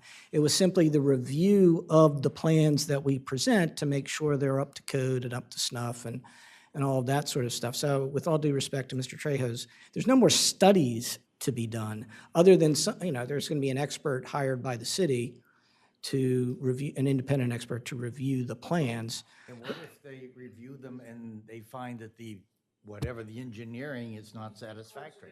I'm sorry, my apology. Well, and what if they find that they are not satisfactory? Well, but It that's... seems you've put the horse ahead of the cart. No, the answer is that this is the way the process works. You get a site plan that you're satisfied based on your own due diligence, you can build, but then you go to the next step and prepare the actual construction drawings and details. You heard a very one-sided and I would argue misleading presentation from Mr. Trejo's. You did not hear, because it's not germane to the issue in front of you today, from our structural engineer and expert. Remember, the Planning Commission approved this plan. And the only thing they said was, with respect to the underground parking, make sure it's reviewed by a floodplains expert and make sure that it's reviewed by a structural engineer. That's what it says, and we can read the conditions if you want. But I don't want to get into a debate with you, Mr. Trejo's. You had your say. Yeah, it's Dr. Treos, actually. Okay, sorry. But you're not an engineer, correct? You're not a structural engineer? You're I am not, again, and this, now, I think it's not the time to deal with this, but I am a telecommunications engineer. Okay. Michael Strange is an industrial engineer. Sanji is a professional engineer. We all have underlying engineering background and engineering certification, so please do not go there. Well, and you heard Mr. Strange. I'm sorry, my question was, you're getting off the track. Again, my comment is simply that I believe, It wasn't even a I question, don't know who actually. here can go to the Planning Commission conditions And the condition was it has to be an independent geotechnical expert, period. Not a structural, geotechnical engineer. And that is what we need to be focusing on here, an independent geotechnical engineer, and that's what I'd want to Sorry, correct him. sir, but that, Mark, that's the planning commission's, not for the Correct. Board of Adjustment. Correct, Yes, but I'm thinking that however, this could but- enlarge, well, though. I think the condition is, and I may be wrong about this, but I believe that the condition that we're talking about is a condition that maybe requires the applicant to fund it, right? No? The city has to obtain these services at their own The building expense. permit fee application here is going to be over Okay. $1 million. All right. So whatever the case may be, the Planning Commission wants to make sure that in approving these construction plans, that they are relying on qualified individuals to do the interpretation and to conclude that this is safe and appropriate and compliant with all the code requirements. So I think a fair way to look at it is, it's really the Planning Commission was trying to ensure that the city, who probably admittedly doesn't have this kind of staff that that Dr. Trejos just referred to on hand, will have the benefit of their review before the building permit is actually granted. So Can I read into the record? It's page 21 of the Planning Commission's decision. I think it's worth reading because it's quite clear. No building permits shall be issued by the city until the independent structural and geotechnical engineer has reviewed and approved all final design and construction drawings submitted by applicant. Copies of any written review or approval by the independent structural and geotechnical engineer shall be furnished to the Planning Commission at least 14 days prior to the issuance of the building permit. So there's no lack of clarity. It's really very The clear. geotechnical So, engineer. but what is interesting about that is that that is not a condition that's being placed on the applicant. That's a condition that's being placed on the city. So that makes it unique, I think. But regardless, before the city can issue the permit, arguably, they have to comply with that condition. The applicant would have to comply if it was imposing a duty on the applicant. Apparently, the city is going to comply probably and do what the Planning Commission wants them to do. And so that's an added layer of safety or attention being paid to details that are of great concern to the neighboring property owners. The only other concern, and then I'll pass it on to Edie, is in my mind, I'm questioning whether this is a want or whether this is a need. And we go over that each time. And in this case, I see that they want 106 rooms, but I'm not convinced they need 106 rooms. And with that, I'll turn it over to Edie. Well, I guess I want to go back to something that make sure I'm really understanding. We are looking at, I want to make sure I'm looking at the right piece of code, because I wasn't always in preparing for today. I felt like I spun my wheels in places that didn't need my wheel spinning. We're at 270-35D3. Is that correct? Is that the variance that we are, is that the code for which the relief is being requested? I think we're inclined to take a broad view to be as careful and cautious as possible if there's an inclination to make a motion to grant a variance, that it be from all the requirements of subsection 35. That's what the application has, 270-35, basically in total. The building inspector led us to believe it was 270-35C. C. Right, but, so, But it's really D of the, yeah. Well, Because C doesn't apply. C does not apply. Right, that's what we found out in the first 45 minutes of this meeting That's today. where Bill came in. Thank goodness for Bill. It's D3. Summarize B and D, please, or if you want to read them. No, I'm saying that D3, which is where I think Edie was, is Yep, the one that provides one space for each rental room plus 2 for each hotel or motel or inn. And I think that's what we're. And so I think that's what and that's what I understand. Mr. Forson responded to me hours and hours and hours, maybe days ago when we started this, that's what it is that they're seeking a waiver from. But I thought it was, But don't but we? not on the property. But that, yeah, that's where I want to know where it's telling us within this that it has to be on the property, that it can't be off-site, because what they want is off-site, because the thing, off-site is in 270-35C, but we already said that doesn't apply, didn't we? Or am I wrapped around the axle here and not got my brain in No, the I right thought place? that's what we said too. Number Okay, of spaces required. So, But it doesn't say where they have to be. well, See, because C doesn't apply. Can I answer that question? Because there's a really easy No, answer. you can't right now, sir, excuse me. We're deliberating here. We'll ask you if we have a question, but thank you for offering. well, the number of spaces required are required to be on-site. Where does it say that? Well, that's, the minimum spaces required are the spaces that are required to be on-site. And then there are exceptions that appear above. Right, and C for doesn't off- apply.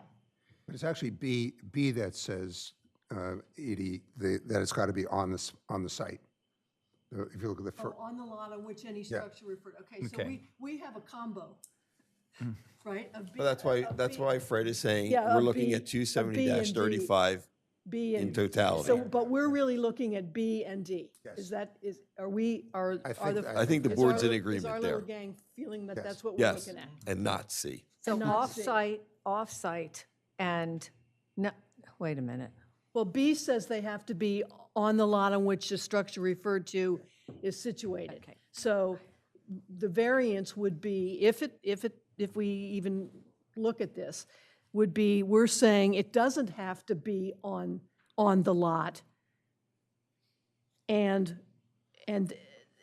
those spaces as outlined in D3 don't have to be on the lot. Is that? I Or what do think you- that help me, we Bill. would be writing we would be, if we granted it, we'd be granting a variance with respect to 270-35 with the proviso that. Proviso that. You know, that the applicant do the following: have a minimum number of spaces on the lot, which I think they said is 74. 78.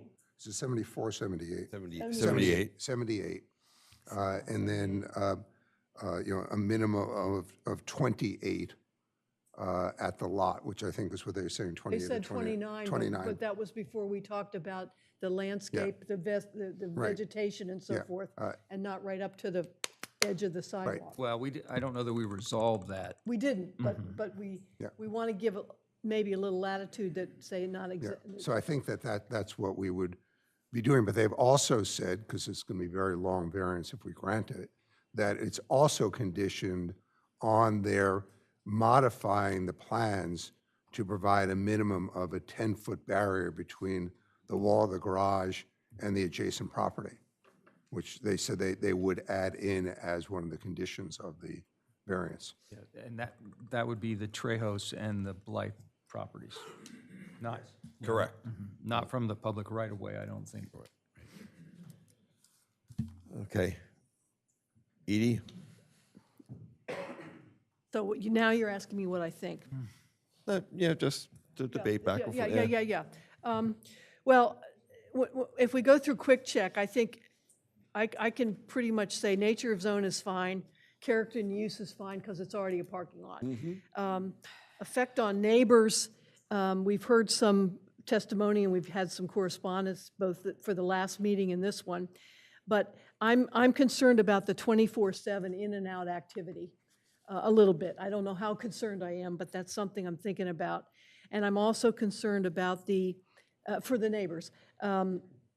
There could be an intrusive, glaring lighting situation, depending on how the lighting is done. There could be noise, key card security. Those are, I know, somewhat problematic, but it's certainly going to be a different experience than the lot that's there now.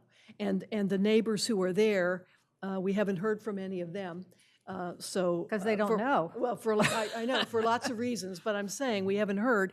And so we don't know how concerning that would be to people there, but there's certainly going to be a change to the neighborhood if we grant it. So then we get to the big one, which is the exceptional practical difficulty.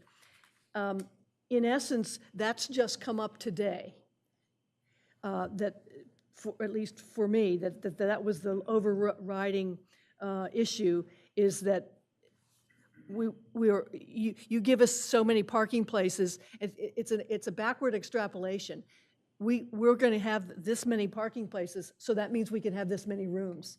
It isn't we want this many rooms per se. I mean, I know they wanted 116, but it isn't, this is how many we want. It's how many parking spaces can we get, and then that means, okay, to take the I equation. have to agree with Edie on that reverse extrapolation, because I thought Yes. when we were here before, it was 92 rooms. But oh, by the way, because we're going to encroach on the 162 square foot parking spots, maybe not. The applicant said they wouldn't, that they would be good. We'd move the pillars, we'd be good, and we can meet that. Right. Therefore, why are we even meeting? It's 94 spots underground. Dr. Trejos, Allison Platt, they have their concerns, as noted. And you don't even need a remote parking spot.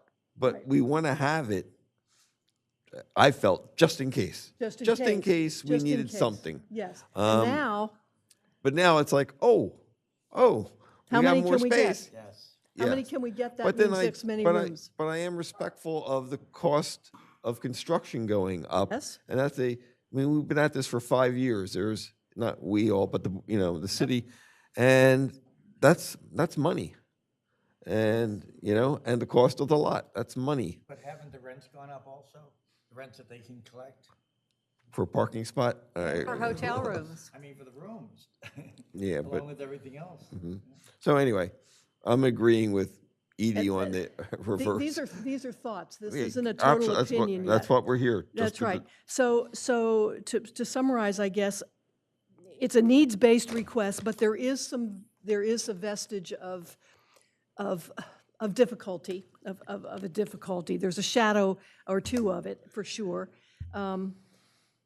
The lots that they have certainly at least retained and probably increased in value.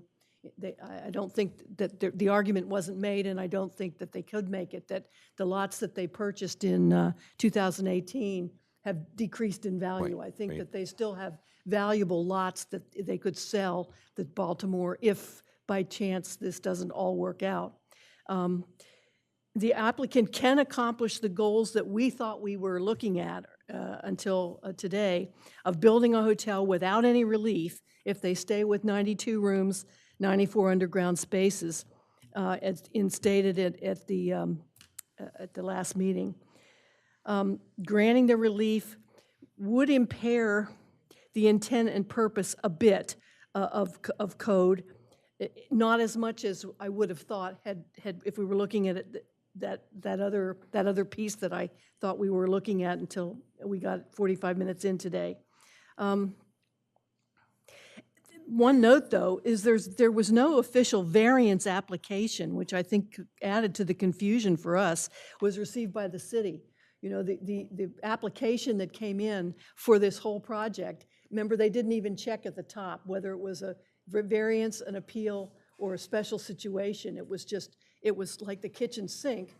I'd understand why they did that, but it was a kitchen sink. Here's all the stuff that needs to be resolved, and we've tried to do our best to go through item by item and do that over 2 very long meetings. So we never had an official variance application, which is our standard of how we go through business. So it's no wonder that we've been a little bit confused or a little bit slow on the uptake, maybe sometimes in understanding what the process was to move forward. But this is a true variance.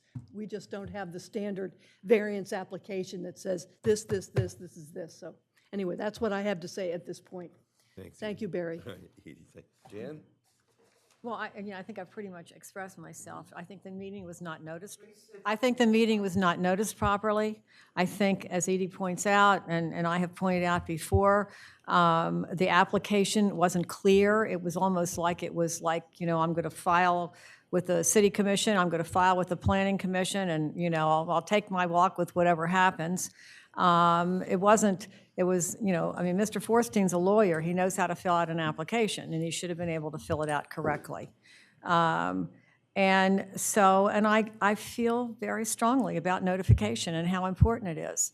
And you know, we agreed to disagree on that, but this is really not, this will change the use of that lot on Baltimore. The lot's a dump, you know, I mean, let's be realistic about it. It's a dump. But it was a very rarely used dump.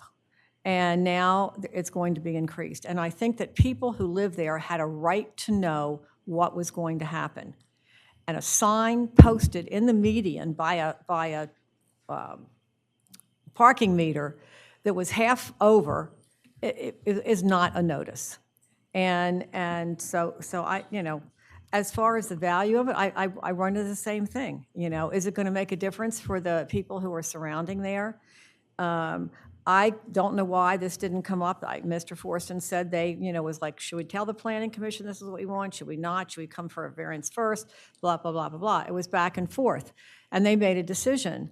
But, you know, when we got this, you know, it was like, it wasn't going to change the number of rooms.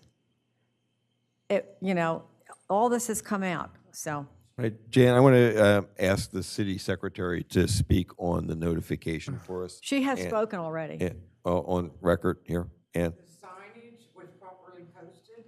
I have photographs of it. I do too, Ann, and it's in the median.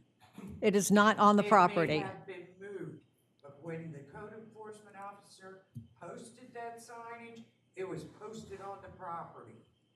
Okay, so the reason that it was not immediately judged necessary to post that property is that there's no use proposed for the Baltimore Avenue properties that's not consistent with its current zoning. And to put a Board of Adjustment variance notification and application on that sign could have led people to believe that there was some desired use to develop that property in a way that it is not permitted by the zoning code. So that's why it wasn't done. I'm not saying there's no that there's no basis for your position at all, Jan. I'm not saying that. But legally, I don't want people to get the impression No, legally, that there it was not that there was a required. legal deficiency. I know with that. Okay. I know that. Legally, it was not required. But, you know, I mean, you know, when FOIA passed, it's better to tell people more than not enough. And so, you know, it's better to look and tell people this is going to happen on your street. Most people probably wouldn't even care. But to not let them know doesn't allow them to have any feedback, to provide any information whatsoever. And I feel very strongly about that. okay, thank you, Jan. Bill? Okay, I want to put in context the Baltimore Avenue issue. The Sands is there. It's got 180 rooms. Okay, they're talking about building another hotel next to the Sands that I think is supposed to have 40 or 50 rooms. It's going to take up the parking lots. Yeah, So there will be no parking, surface yeah, right, parking. right. And then the new hotel wraps around there. And it's going to actually, I believe, unless my memory is wrong, actually abut basically where the parking lot that we're talking about is.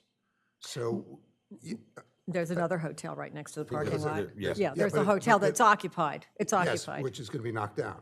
No, that's not going to be Okay, knocked that- down. right, This is right. Chad Moore's hotel. I don't know what it's called. It's But right so next to the that's what parking we're lot. talking about. We're talking about, you know, I realize that we're talking about 29 spots. It is a parking lot. I agree with Jan, it's going to look a lot better no matter what they do because it's a total eyesore.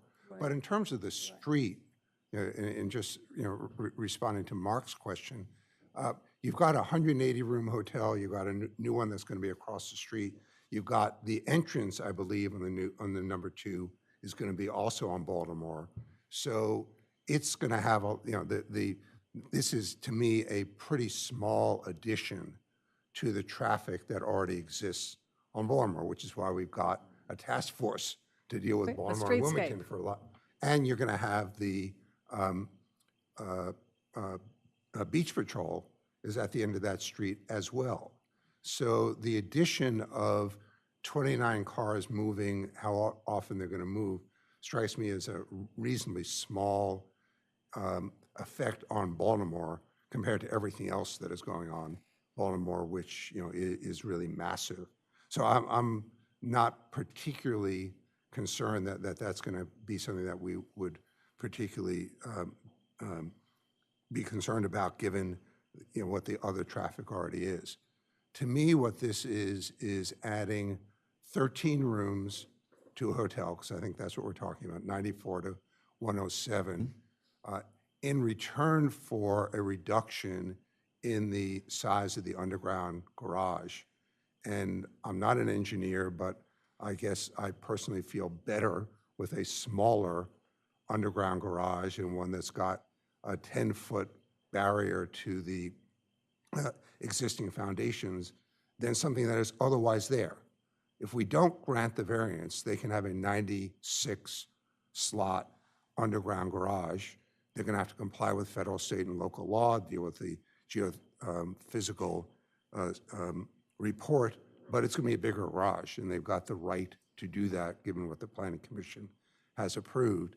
So the trade-off to me of a smaller garage on site versus the use of an existing parking lot that's already a parking lot and that will look a lot better is sort of, to me, the trade-off. And to me, the exceptional practical difficulty is a combination of the geophysical issues that we've spent a lot of time on, plus the increase in cost because of how long this has taken, versus what, it's basically using a parking lot that's already a parking lot. Thank you, Bill. And my head's at kind of where Bill is. Well, I first came in here saying, well, why do we even need a variance here? We had 94 parking spots underground. It would be compliant. We really don't need Baltimore Avenue, okay? But then listening to Dr. Trejos and Ms. Blythe about, the concerns, and again, not a structural or hydrostatic type engineer, I feel like you do, Bill, that would be better to make the excavations smaller any way you can. And if we can do that by granting a variance, and there's part of exceptional practical difficulty of the purchase of the lot, being told by the previous building inspector that they could do something, they went, and sure, they could sell it for a lot more. And, and I agree with Mr. Cooper that you should be compliant to the CDP. It will look better. Personally, I wish they could make it mixed use on that property, parking underneath, dwellings above, but that's not my call. So I'm thinking along the lines of granting a variance here would help the situation, would help to the best we can. The only thing we can do is approve a variance for this situation. So it's kind of where my head's at on this one. Well, also, we can't be sure that we're going to be able to solve. We are not here to solve. This is only I don't mean parking. solve, but even allay in any way Mr. Trejos and Ms. Blythe's Agree, yeah. issues. Agree. We don't have the technical expertise nor the purview to even consider that, but Right. you can't help but think about it when you've heard testimony from citizens. But I think what we'd be hoping if we grant the variance is that a smaller underground parking lot has to be better than a bigger one. I mean, we don't know that. We don't know that. But I think some of us might be thinking that it can't hurt to be smaller, and it could probably, hopefully, not cause as much, if alleviate any problem that might occur on their properties. But Of course, we're bringing in more cars because we're going to have more room. So it's a Right. catch-22. Oh, yeah, You have for a sure. smaller hole, but now you have more cars. Because now we have another 10 or 12 or 15 rooms times, another you mean car, just in right. terms of the- Because you we've mean gone in from the 94 traffic, rooms the to 92, 92 to 100 and something. Well, they said 105, 6, or Right, 7. So there's more cars, so we you know, it's a catch-22.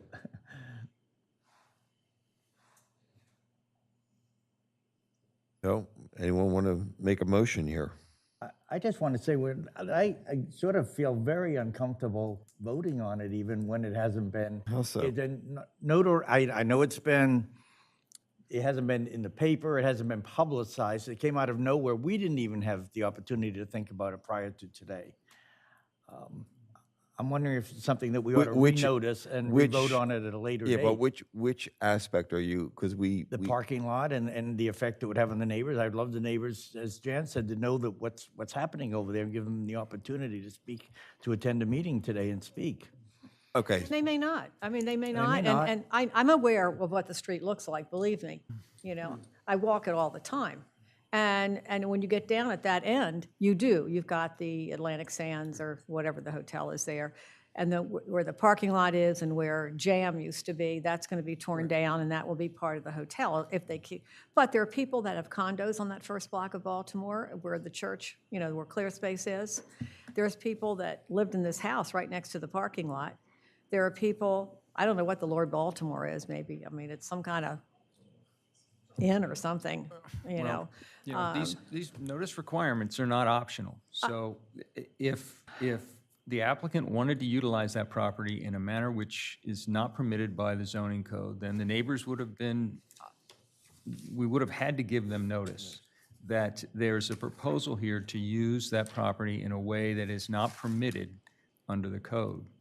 And that's the reason they didn't get a notice, because the proposed development of the site is consistent with what is permitted in that I zoning district. understand that, Fred. And I've said it right from the beginning. I've always said it. I understand they're not required by law to do it. But sometimes may not be required to law to do something, but it's nice to let people know.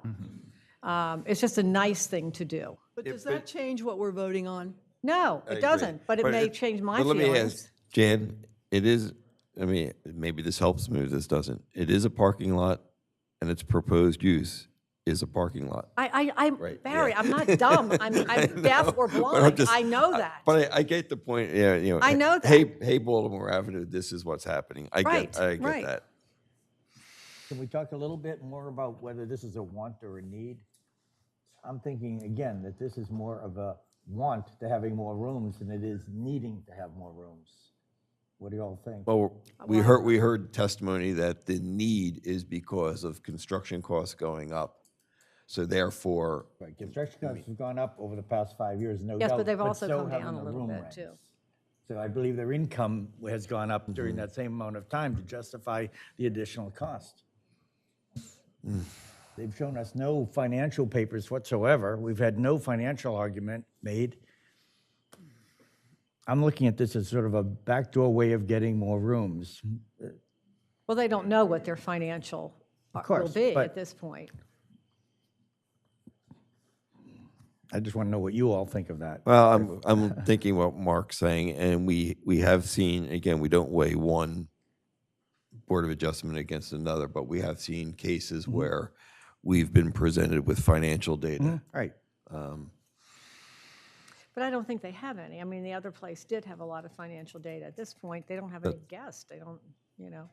Maybe they do know what they're going to charge them. I have no idea. Yeah, I'll ask again. Anyone want to try a, I know this will have conditions if they want to make. I'm you know. trying to write something down so I could Yeah. make a motion. Because I found out last time, remember I made that motion, everybody said, that's really great, repeat it, and I said, are you kidding? I hadn't written it down first, so I'm trying to, maybe one of you guys is doing that. I'm trying to write something that makes sense. But somebody else can take the, I mean, why she's, I mean, again, I'm the only board member who was here from the original. I voted against 116 rooms. I just thought it was too big with the 2-story underground garage really had me worried, and then that changed. But I think, I'm going back to like what Bill said, this is kind of a compromise. You know, yes, it's not 94 92 rooms. It's a little bit more, but it's definitely less than 116.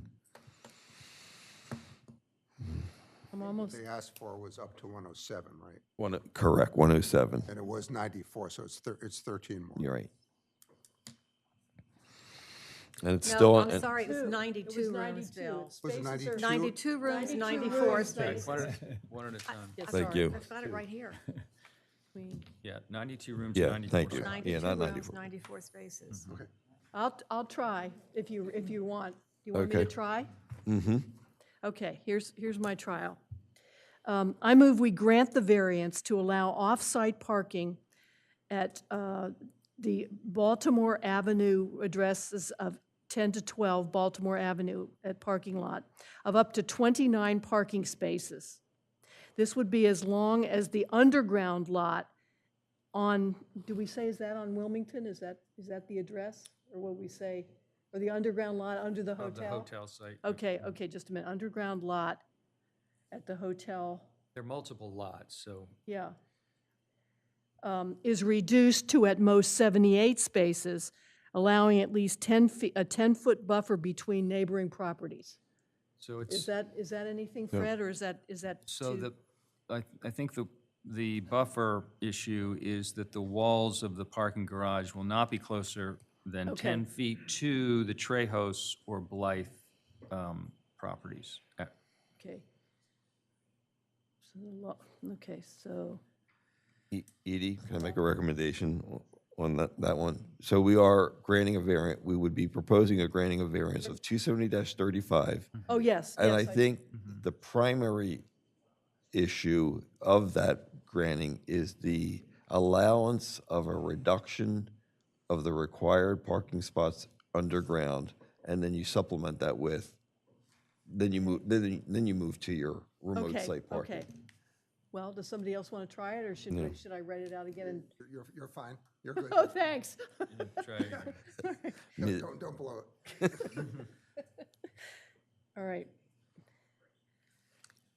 And if you disagree with that, that's No, okay. no, no, It was no, just that put was the clear. focus on the Okay, I on-site. move grant to 270-35-35 to allow. Okay, while you're writing, I'm going to ask Mr. Forstein if he wants to speak for a minute. I just want to make sure we're all on the same page because wording may matter. The underground, the walls for the underground parking will be 10 feet from the property line of Ms. Blythe and Dr. Trejos. But above grade, we're going to be at the property line. So I just want to make sure that we understood that. Understood. Frank, while we're waiting, That's also not what can he I ask, said. does this need to go back to the planning commission? Will they, do you They have the room? absolutely have to. Room increase? Absolutely. It may, There's another layer of. What do you mean it may? I think it does. well, I mean, that's not for us to decide. I think that's up to the city to work that out. So I guess, I mean, I don't want to make that a condition of our motion, that it goes back to the planning commission if there's a determination that it doesn't No. need to go back. well, I guess I'm not understanding. You saying it's only going to be underground, it's going to 10 feet, but above ground, it's going to be right up against their property. Yeah. Right, Pardon? yeah. Would you repeat what you said, Mr. Forsythe? the- Forston, excuse me, I'm sorry. You can say, hey, you, and all. No, I wouldn't, that would be rude, and I didn't want to do that. I appreciate You have that. walls for the underground parking will be at Will least, be at least set back at least 10 feet, will be set back. At least, 10 minute. feet Set from back 10 to the 12, Blythe. at least. Just a minute, please. Then I'll see if it makes sense. 10 feet from, go ahead, please. The Blythe and Dr. Trejos properties.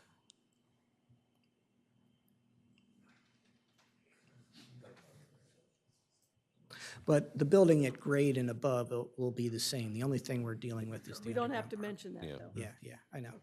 But I wanted to answer the question because Yes, thank you. I appreciate that. Allow the off-site hotel parking, allow off-site at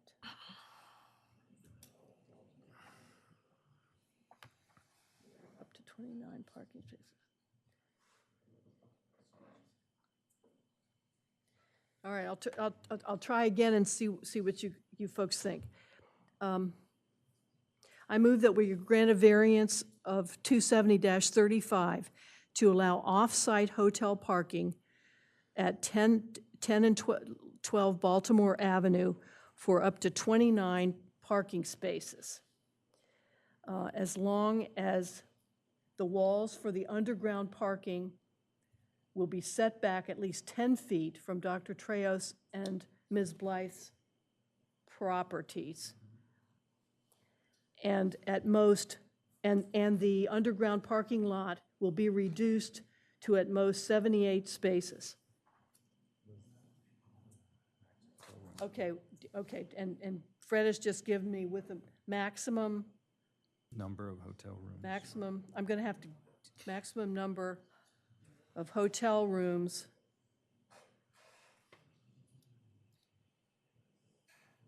equal to 107, right? Well, he said 105, 106, or 107. So Well, you're going we're to give them the saying- hack. We're saying maximum. Right, I know. So I'm sure they're going to do the maximum. Well, it'll be what the parking allows. So, should I say it again? I've got it, I'll write it out better, but Can we see if we can get a second, and then we'll ask Okay. if we need a clarification? okay, I'll second. okay. Okay. Is there, are you offering a clarification of some sort? Again, I just wanted to make sure we were clear on this motion, because whatever it is, we'll all have to, at least we'll have to live with it. If we got 78 spots underground and we got 29 on the off-site, that would give us 107 spaces, which would provide for 105 rooms. If we can somehow and get another space or two at one of those locations, so we could get up to 107 rooms, that's kind of where I was headed. You know, I mean, I don't, when we actually do the construction drawings and all the engineering, we may lose a spot here, gain a spot there, lose a spot there, gain a spot here. You know, if we have 28 off-site and 79 on-site, I don't think that's the end of the world, as long as we're not going above 107 rooms. I appreciate your putting up with me. I'm not willing to change my motion right this minute, but we haven't had oh, well, It was seconded. we did second it. Who seconded it? I did. Bill, Oh, okay. Sorry. Okay. Could you repeat the motion again before we vote on it? just let me write it, I have it in two Okay. places. Let me write it out again here, just all together, because I have squirrely lines from, wow, So it's relief from 270-35. yeah. For on-site parking, and then allowance of remote park, yeah, allowance of remote site, off-site. 10 and 12, Baltimore.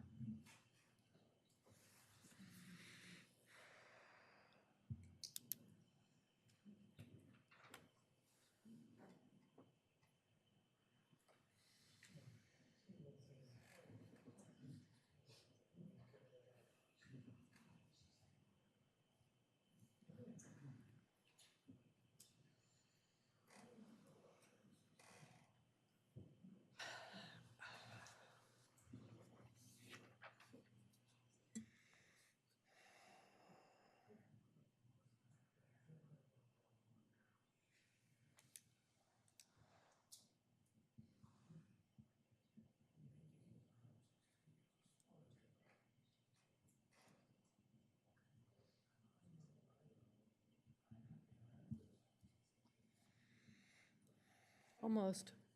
No problem. Take your time. Yeah. It's important.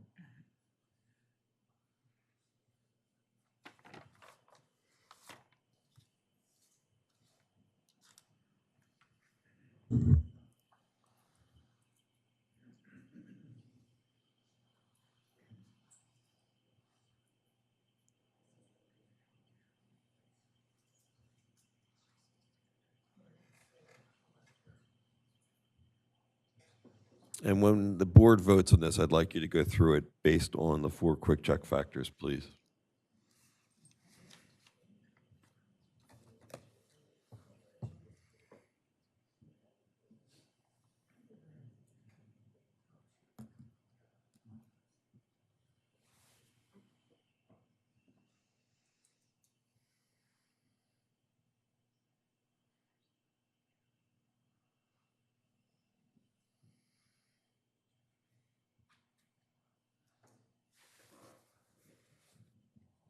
Okay, well, should we vote on the other one and retract it? We have to, since we had a second, right?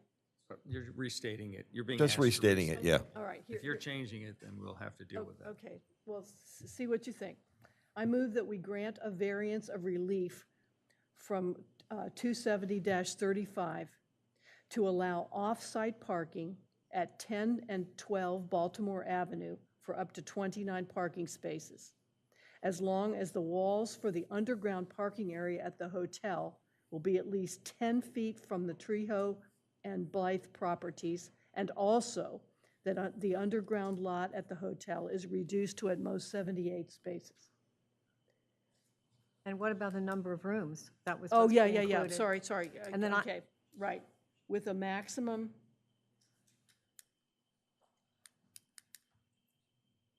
number Of allowable rooms. of hotel rooms equal to 107. I have a question. So. So that's they can't parking get to- spaces. they can't get That's to- 105. Yeah, okay. That's 105. Because Okay. it's 107 spaces means 105 rooms. Okay. Or we can change those numbers if you folks wish or want to, or we can do we can change what the ceiling is, the maximum, or whatever you want. Jan, you had a, So you want to ask Commenter- if there's a, well, yeah, let's ask There for was a second. let's a second. Should I read it Have a one more second. time, or are we good? No? We need a second on Okay, this. I'll second that. Okay. And Jan, did you have any? It popped out of my head. So Okay. I'm going to be thinking. All right, if we're ready to vote, this was seconded. I'm going to start with you, Mark, and please, again, I'm looking this way, I was looking at Edie. Go through the quick check factors, please. Then is a difficult decision, of course. I don't like the way it was presented. I don't really see a practical, extraordinary difficulty, and I do think they have alternatives. They've already been approved for 92 rooms, and obviously have enough parking for that, so I'm voting no. Okay, Edie? I'm voting a conditional yes. I still think that, I agree with Mark. I don't think this whole thing has been handled well, but for probably lots of reasons.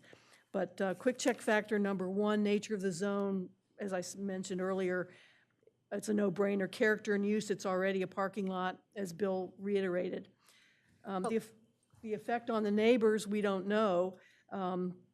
As Bill pointed out, and I was glad, Bill, you made that comment, that there are hotels already and more coming in that area. That doesn't mean there aren't neighbors there who may be affected, and it will change Jan's correctives, it will change the character of the street, this and anything else that happens, but I don't know what else. And the exceptional practical difficulty, I guess in the end I come down to the trade-off. The trade-off between a very large wall-to-wall underground parking garage at the hotel versus taking an existing parking lot on Baltimore, or two lots, excuse me, and revitalizing those in some way. I don't know if that's not the right word. Redoing those so that they would be more attractive. Anything even that resembles what we saw in the slideshow will be a better looking type thing, and the city will make sure that there's vegetation and other things. So I guess I vote yes. I vote yes, but it's not a resounding yes. Not at all, not at all. Thank you, Edie. All right, I Jan, remembered my question.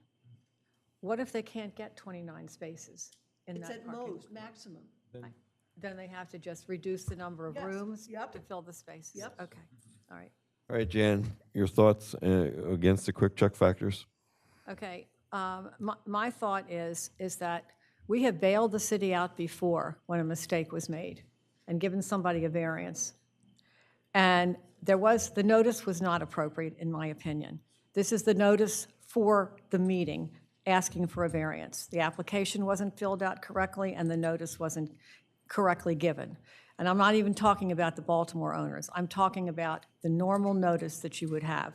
It was a mishmash. So I have some issues with that. The nature of the property, it's commercial. By the way, when you were talking about the parking lot, remember, the variance is not for the parking lot. It's for Wilmington. Right. And there are hotels on Wilmington, just like up near the boardwalk, just like they are on Baltimore. But the other end of that first block is restaurants, shops, just like on Baltimore. They're very similar streets. So, so the character and the use of the immediate vicinity around there, yes, because we're talking now about Baltimore, because that's what the variance is for. We're talking about Wilmington. I don't think there's an exceptional practical difficulty. They spent a lot of years with the Planning Commission, but not all that was the Planning Commission's. They pulled their plans for quite a long time and then came back and forth.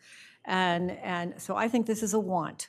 I think, the 92 rooms with 94 spaces they were granted would have been very nice, but I think this is a want, so I will be voting against this.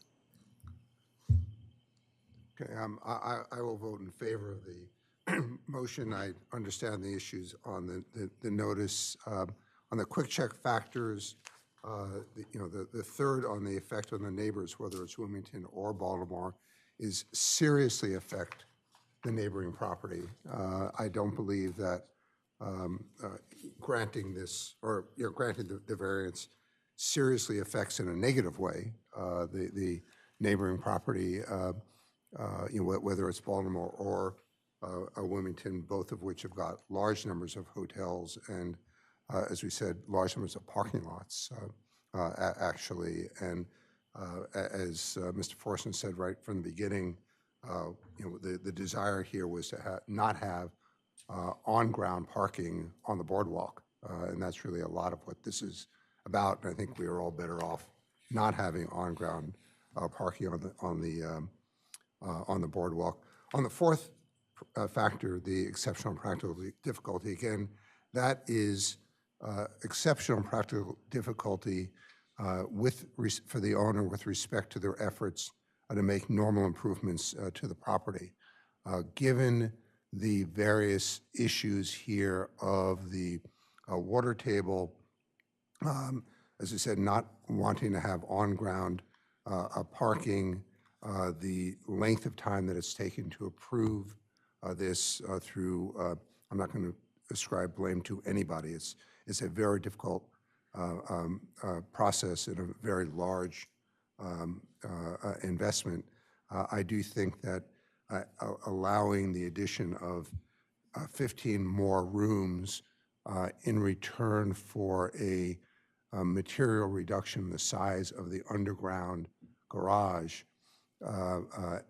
added to or in addition to the economic issues that Mr. Forson talked about with respect to increased building costs, constitutes the exceptional practical difficulty for this, and so I will support the motion. Thank you. Okay, for my vote, again, quick check factors 1 and 2 are easily met, the zone and the character of the immediate vicinity. For quick check factor number 3, implications of approving the variance request. Let me address the Baltimore Avenue. It is a parking lot. It will be a parking lot. It will be improved, look better. I would have a wish, but I can't put it on it. It would be something more applicable to the CDP, mixed use or something like that. And as far as the implications to the Wilmington, actually reducing the size, I agree with Bill, reducing the size of the parking lot potentially helps the properties next to the hotel. So I think we meet quick check factor number 3. Quick check factor number 4, I do see, there was issues with the city from the previous building inspector. I do see a financial practical difficulty of time due to no fault of the city or the planning commission or the applicant. It's just drug on for over 5 years. And I do see difficulty in this. So I am going to vote in favor of this, and this passes 3 to 2. And congratulations. Again, I know you have to go back to the Planning Commission. Make sure I read this again so we have it exactly right. You want to go ahead and just make sure you read it in the record one more time? Well, Or, I we mean, got, we got the number of hotel rooms 105, didn't we? Yes. Yeah, yes. That's the motion. Okay, I know, but I understand that. But we I added believe that. that's the motion that was voted on. Okay, Just okay. for the 105 master Okay. sign. All right, thank you. We cannot adjourn, we can end the meeting. We have officer elections and, That'll be on the 28th. you want to do, That's an that's right, 28th, organizational that's meeting. right.